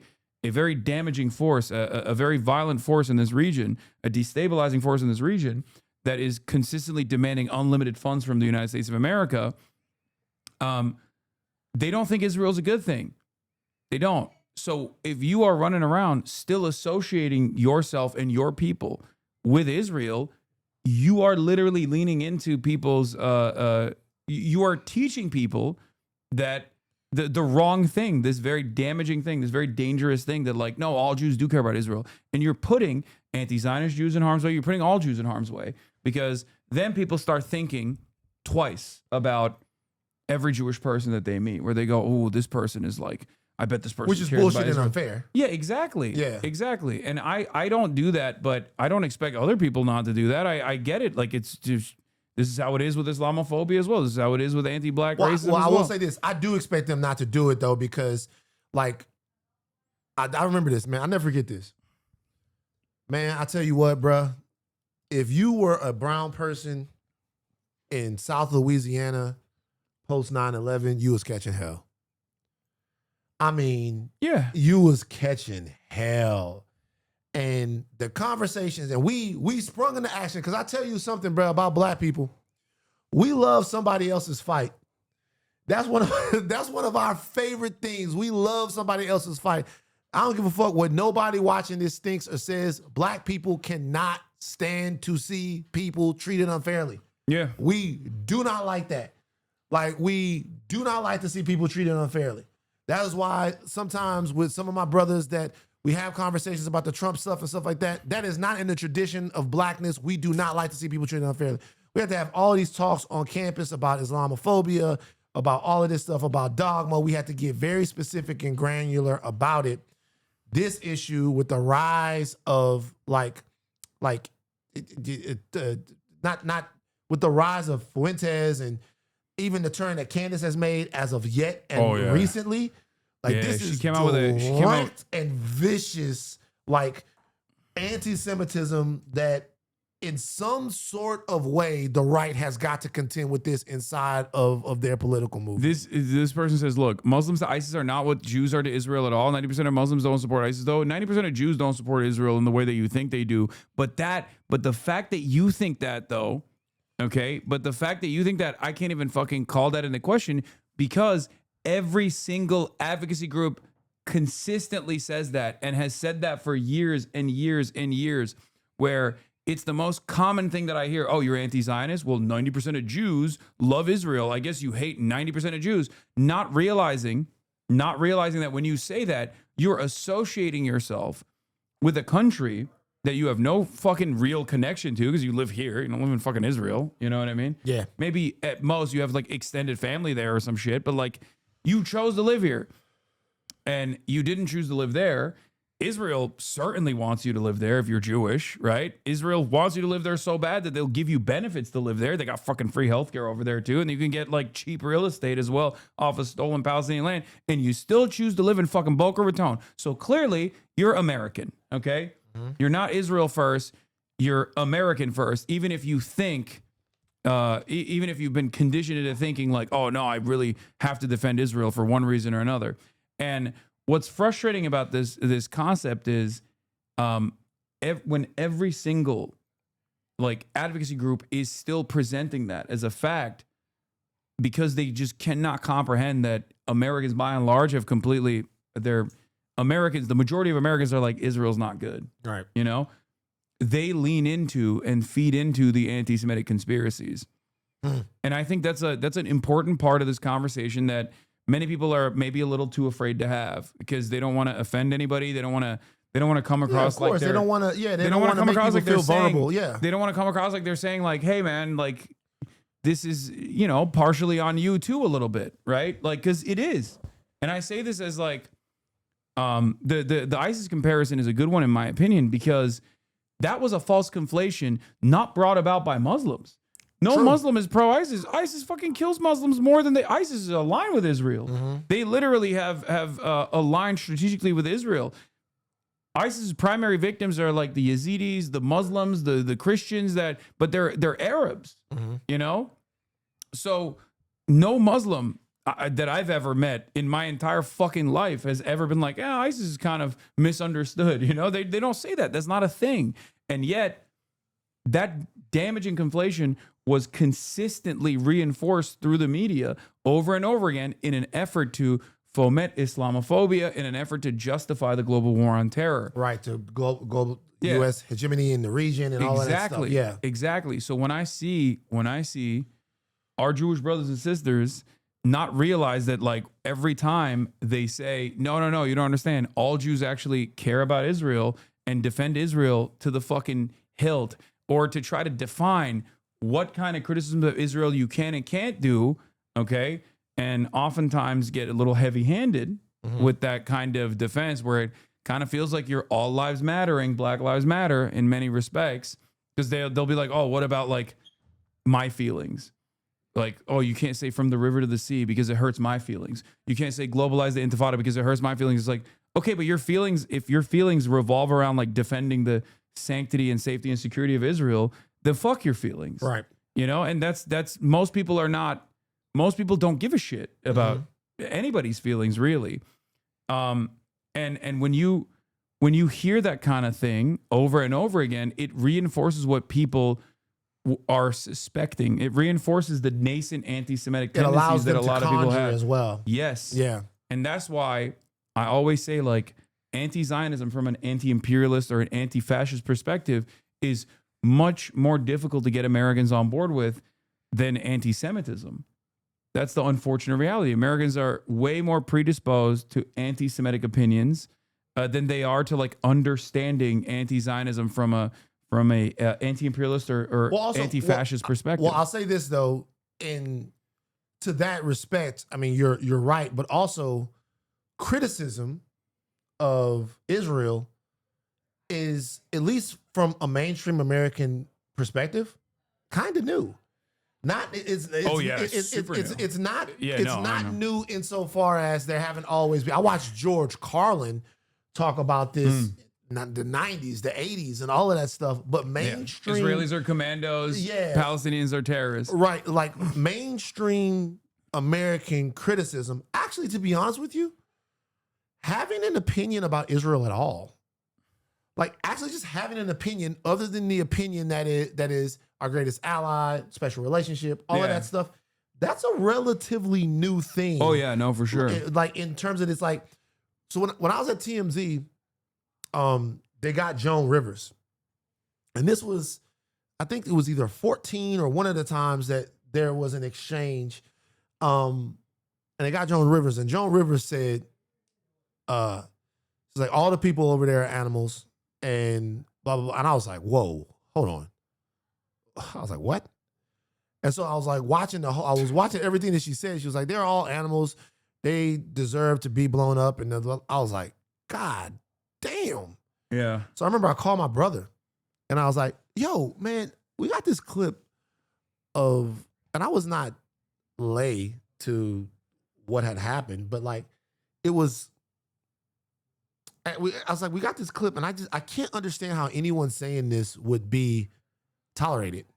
Yeah. I can't. No, you can't say that about anybody. Yeah, I can't understand how anyone saying this would be tolerated. Like we're talking about children and all that stuff. I can't see how this would be tolerated. And that is when I began to kind of dive into it from a more direct perspective. Now, it is from way over here a difficult thing, especially as a black man. I'm just gonna keep it real with you. With how I grew up in Baton Rouge and what's going on in Baton Rouge, it is just difficult to keep your eye on something that's going on across the world. Yeah. I don't give a fuck what it is. If it's not directly, the reason why Iraq was easy or Afghanistan was easy for us to keep our eyes on is because I directly knew guys that I had gone to school with that was going over there. So checking on that was checking on them. But other than that, I think that social media and TikTok and all of that stuff has made it easier for people to keep tabs and actually have an opinion on a litany of issues that are geopolitical in nature.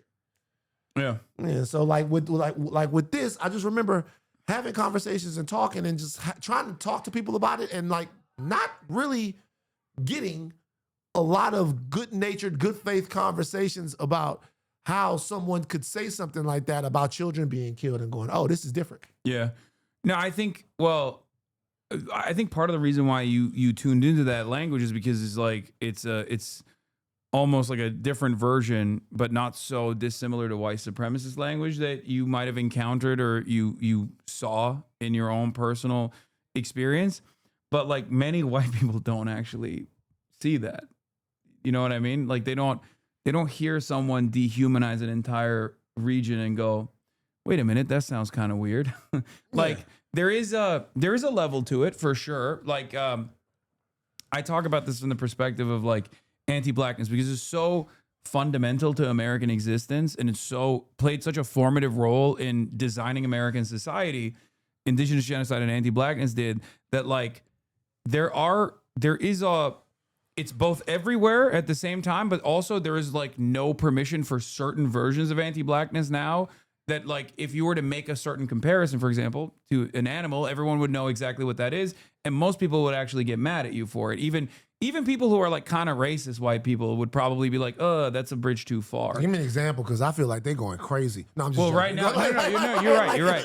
No, but there's crazy right now. No, you're right. There is a permission structure, and it expands, and it's expanding. The more people actually push the needle, the more the more comfortable people get. But you're absolutely right.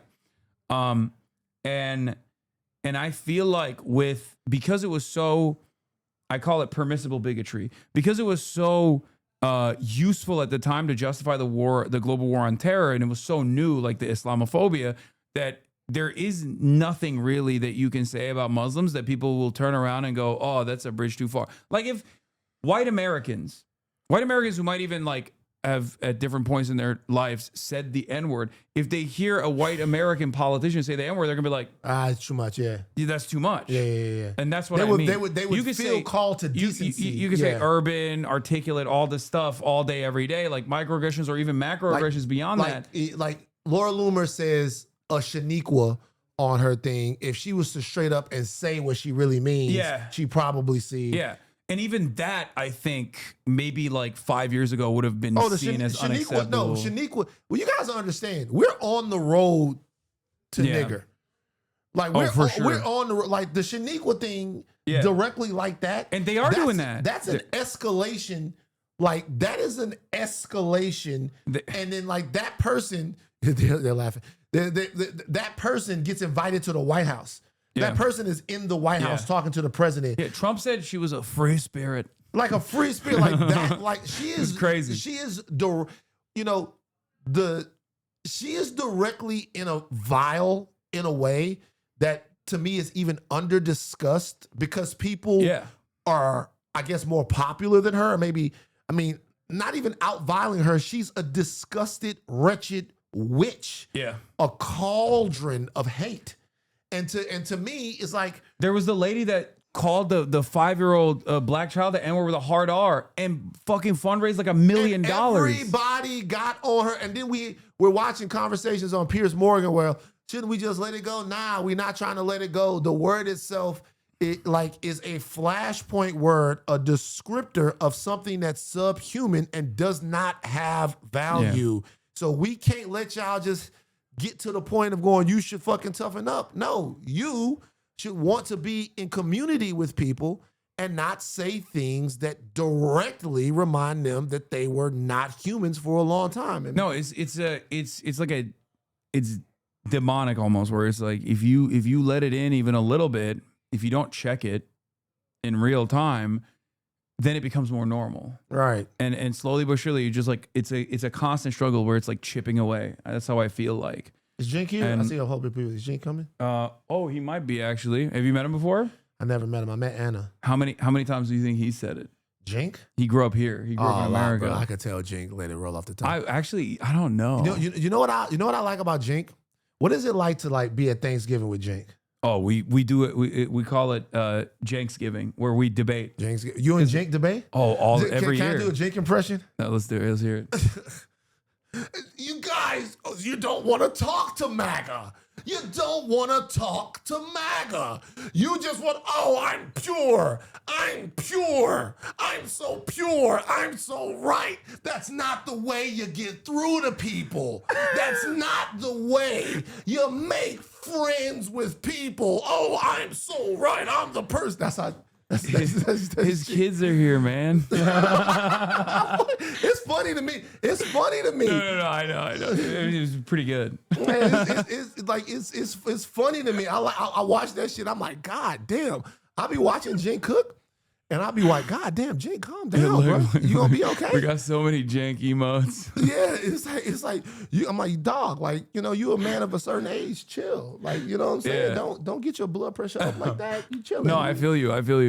But yeah, we debate on we've in the last like I would say 4 years and 5 years, like we've definitely had a lot of disagreements on certain issues. But that's why we try to hash it out. I'll tell you something. Can I be real with you though? Yeah, what's up? and I watch because I haven't been able to exercise the TMZ out of me, right? So like, I like mess. Fuck it.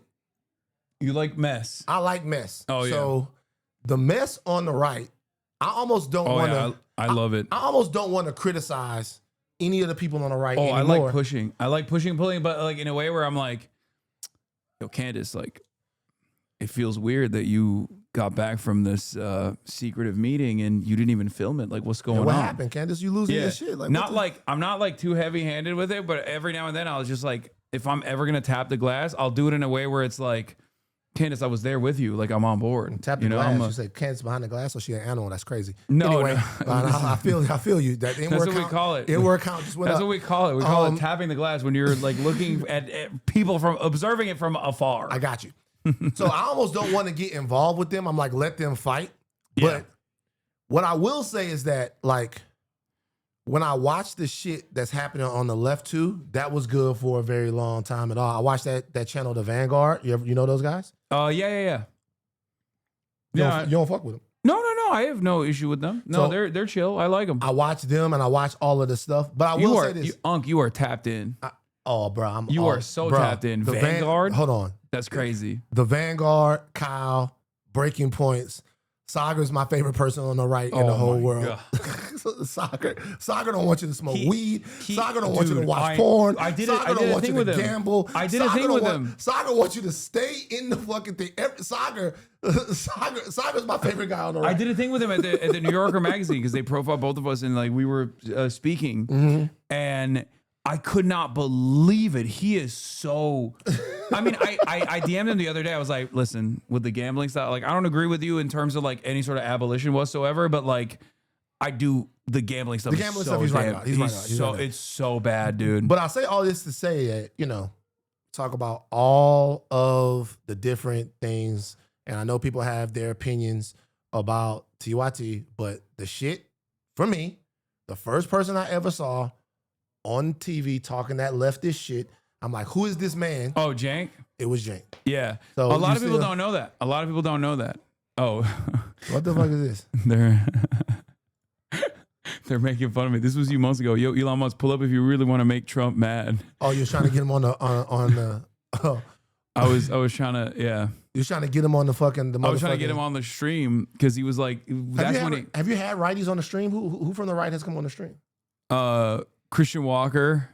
I don't know who the fuck that is. He's Herschel Walker Jr.'s son. Oh, I do know who that is. He's gay. He's like messy. He's also messy. But he's like woke now, I think. I don't fucking know. You know why he turned? Why? That's an interesting story. So he was a cheerleader, right? Yeah. So when I was working at TMZ Sports, we would do stories about Herschel Walker was so supportive of the cheerleader son that he had and all that stuff. He ended up becoming a Christian. But telling you, Herschel was trying to act like. Wait, 1 second. Hold on. Hold on 1 second.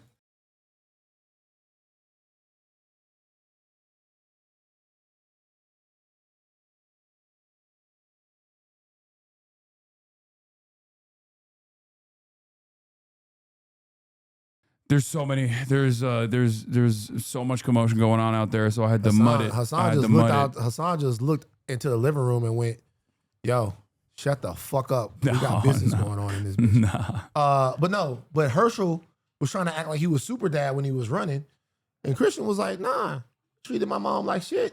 That's true. That is true. He did do that. There was there's that. I guess I've had like, Bradley Martin on. I've had like a bunch of like the apolitical guys on that are, that were pro-Trump. So, there is that. I don't know who none of these motherfuckers is. Yeah, they're like podcasters. They're podcasters. What do he do? He's like a big fucking like swole roid head, swole. Oh wait, is he interviewed Nick Fuentes? Yeah, he did. Yeah. So I did see that. Well, this was before then, and I've had Asmongold on. Do you know who that is? Nah, who that? Don't worry about it. Asmongold? Who is Asmongold? This is not a diss, by the way. I watch stuff on the right. I do. I've been watching a lot more stuff on the right lately. I've been watching like a lot of stuff on the right, but I don't know Asmongold. I was just watching a video on him before you got here. That's him right there? Yeah, it's this guy. Asmongold. What's up with his nose? I I don't His know. shit, like he like a boxer. His shit goes straight down. This is the guy, but it's fine. It's better off. You're better off not knowing. Is But- he good? Is he good? Some of these people are good. He's no. He's Some of these people are good. Some of these people are he's- good at talking. They're good. Some of these people are good. I don't know about that. But some of these people are good communicators. They get their points across really well. Some of these people are good at what they do. I wouldn't say he's Ask one him of go. those You're not people. saying so. He's not one of them ones. Okay. He's not one of the people that I would say is good. Tell him about the rat. No, I'm not gonna. No, I don't want to poison your brain with like his background. It's fine. If you don't know, you don't know. What It's all happened? good. Just tell me. Can somebody just tell me what happened? Why treat me like a child? A 45-year-old man. I'm here. He had a dead rat as an alarm clock. When the sun would shine on the rat, it would smell really bad, and he used that as an alarm clock for a very long time. He had a blood wall where he would, because his teeth were fucking rotting in his mouth. So he's fucking insane. Yeah, he's not. Poor baby. But people love him. No, it's okay. He's fucking crazy. Yeah. I was wondering. Here, look, see, these are the only. There's a roach that flies on him. Where'd he go? No. Oh shit! He's on my belly. Look at him. He's right there. No. Oh god! Listen. Get him out of me. What are you doing, bro? Get out of my. Get He going. just grabbed it with his hand. So I'm gonna tell y'all straight up. This is where the conservative comes out in me. Okay. Because I'm calling the FBI. I'm getting law enforcement. I'm getting law enforcement involved because I just don't believe that we're not gonna get something bad about this guy in the future. Yeah. Like at some point, I'm gonna see if Cash Patel can handle this. Like He Cash, can't handle shit. I'm gonna see, but he might be able to handle what's Bro, his name? Cash Patel- Asthma nigga. Asmongold. Asmongold. Cash Patel's gonna make him the deputy director of the FBI. He's gonna be like, we need a new one. Dan Bongino's gone. Is he popular? For real? He's going crazy like that? See, I can't hate. He's like, the most. These guys are kicking my ass. He's the most popular. 4 million Oh, subscribers. that's not it. That's not just the Get only the part. fuck out of Look, here. look. Asmongold is going crazy. Every day, he used to be even when Trump was really popping, when he first got elected. Every day he would have like 1 to 2 million views on every single video. Since Asmongold, he shits on me all the time. Look. Hasan gets instantly shut down by China. China shut you 1 down? million. No, That's of course crazy. not. It's all fucking bullshit. That's crazy. It's all like exaggerated bullshit. Shout out Beijing. That go along with the narrative. But basically, when Trump was really popping, he had like 1 million every video. But now that Trump is actually getting, he's losing some favor. He's also kind of losing his. This is serious, and I must address this now. 1.5 million views. How have I never heard of this guy? This It's guy's over. gigantic. Yeah, I think there is. This is like an entirely different. You go outside, and this is basically like an entirely different world. Interesting. Yeah, his clip channel's even worse. Every day, new vid on you. Yeah, he also does the whole like, this is fucking crazy. This is one hell of a fuck up. It's like all the he's finished. Watch me 3 minutes. Like all these clips. There you go. Right, that's 2 days ago. Yeah, he does like AI videos of me, like or AI photos of me on his thumbnails. Look, I used to pray for times like this, me crying. Oh my God, he does it so much. This is so fucking pathetic. He's got, so if we look at it now, that's at least 5 videos on you. That's you dressed up, you in the maze outfit right there? Yeah. When did you do that? In Japan. What was the purpose of that? I went to a maid cafe, and we dressed up as cat ladies. But yeah, Pokemon mods turned against her. Sydney Sweeney just capitulated. Nah. So Hold it's on, a lot hold of on. like Pause. Let's go back to the thing. So click on the video. Let me see it real quick. So what is this here? XQC shows why not a single clip of him, Asmongold, or any other streamers Hasan is known to dislike was featured during the entire Streamer Awards. Somebody said this is because it was like his What he editor. was doing in the maid cafe. So what happens in the maid cafe?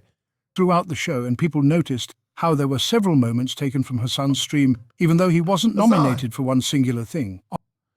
So you go to the maid cafe, and what happens? I want to know the whole experience. Oh, we served customers as maids in Japan. Yo, that picture is fucking hysterical. Yeah, I know. I did it. I did it on stream. There you go. go. Here it is. We walked through Tokyo as maids. Wait, they want Kaya? Yeah. I'm already committed to Committing to the Mona Lisa. Mona Lisa. So who's that with you? As Will as my best friend. Okay, Will. And then I get it. This is okay. Yeah, this is my this is we had a couple special guests here that we were serving, but these were like actual girls that work at the main cafe that were teaching us what to do, and these are my podcast co-hosts. So that's Kaho Shibuya. She's a former adult Japanese adult video actress. Yeah, she's dope. But yeah, we did that. We were serving because here's the and thing then about we went to a little capybara cafe. Yeah, capybara cafe. I want to say something to the JAV community. All right, talk to him. My imagination is crazy. You're not hiding nothing. Okay, I just want y'all to know.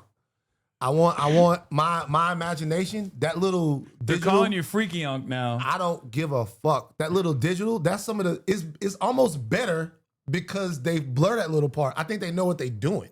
Like it's the whole thing. I disagree vehemently. I think for some reason for me, it's almost better because that little part is blurred. I'm like, what's going on there? Like, I hate that. I honestly hate that, and I think like they're just kind of stuck. Because no one can be the one guy that says, hey, this is kind of stupid. We should just like uncensor these dicks and pussies, right? Like, because everyone will be like, you're creepy. Why would you? Who's going to make that? Wait, no. Which Japanese politician is going to make that their primary focus? No one. This is the like, I've never disagreed with anyone more on anything recently. I'll tell you why. What? Let me tell you why.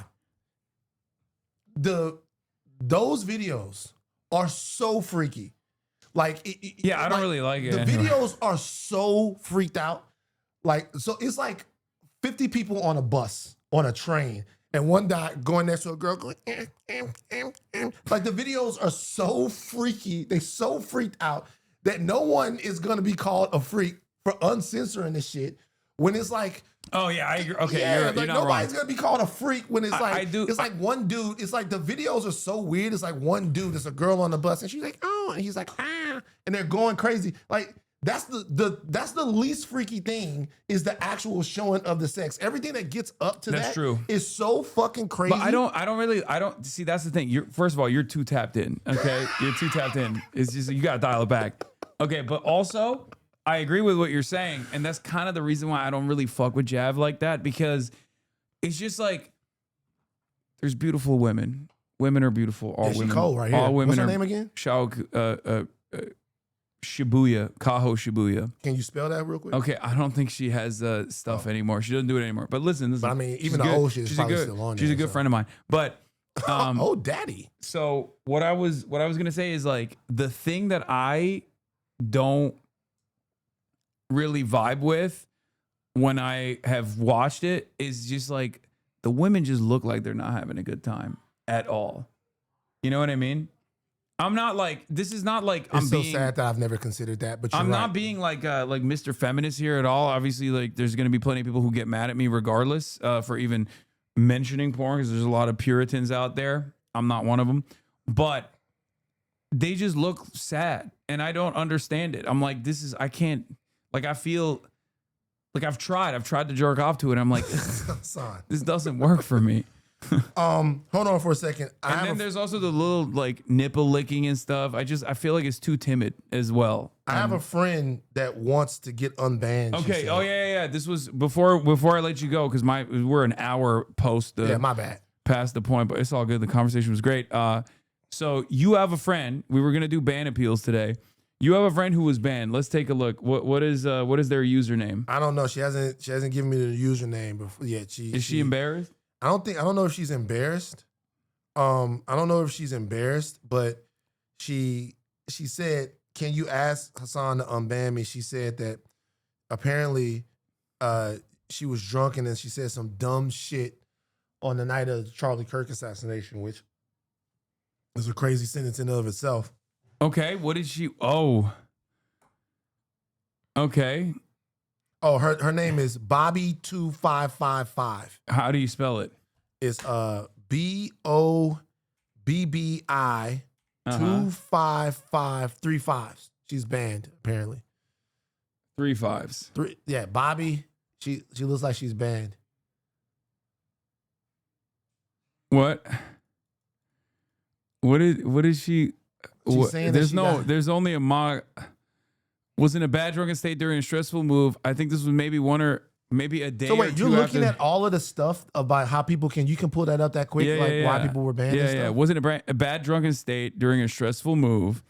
I think this was maybe day or two after Chuck Kirk shooting. We all saw sober now. Won't be so crazy again. Apologies. Okay, that's a pretty good apology. Yeah. What did she say? Why is no one talking about the trauma watching the clear, horrible, unedited version of seeing this causes? The only thing that ever made my body react to seeing this on my timeline in a similar way was the first time I saw the unedited version of the Clint Malarchuk neck slash footage from 1989. I don't know who that is. I don't know either. I think that footage is going to mess up anyone who saw the first video in the first hour or two. No, why did they let him talk? Sorry. I need to stop being so mean. Who it was makes no difference, truly. XOXOXO. Sorry, ignore me, please. I know there's a room where I'm happy. Let me in. Would you ever have Dermot Kennedy on the stream? I think you would get along Who's well. Dermot Kennedy? I don't know. I thought that said Dom Kennedy. Shout out. Oh, damn. That angle. Them balls, lol. Is that towards you? I don't know. I have no idea. I told my coworker while cleaning a client's... she's asking for you to stop. And she did not believe me. I just gave her... She's asking for you to stop. Let's just do this. She's asking for you to stop. Just like, can we just get the unban? Just one unban. Just one unban. Just that's like. She's asking for you to stop. Okay. I unban. That's an unban. That's an unban. That's an unban right there. That's an unban. All right, we did it. We got Freaky Unk to get you unbanned. Okay. All right. Well, I gotta go because my family's here. Everybody's here. Hey, this was fun, man. Yeah. Thank you so much. And I'm gonna be doing your podcast as well. Of course. Come on the pod. I'm very stoked on that. Maybe you can take Rachel out on a date. Who? Rachel, my podcast co-host. I don't know about that, but maybe you can take a look, pull up her picture. Maybe you can take Rachel out on a date. Maybe we'll see. I'll let you try to convince me on that. How about that when we do the pod? Yeah, I think yeah. Okay, you come out. Higher Learning Podcast. You guys, Higher Learning. Come hang out with us. We have fun. The whole 9. I don't know what this is right here. What's this? This is outro music. But go ahead. Where can people find you? Keep going. They can't see it yet. Van Lathan. At Van Lathan. VANLATHAN. Instagram, Twitter. I guess I'm on Threads. I didn't even know I was on there. A lot of fun. Peace. I hope to come back, man. This was fun. No, absolutely. No problem, anytime. Man. Peace. All right, everybody. Love you all. I'm going to go spend some time with my family now, but I'll see you tomorrow for Socialismus. I'm going to be going through your Amazon wish list and gifting you guys. And once again, thank you, Van, so much for coming on. No problem. And we'll see you tomorrow. Peace.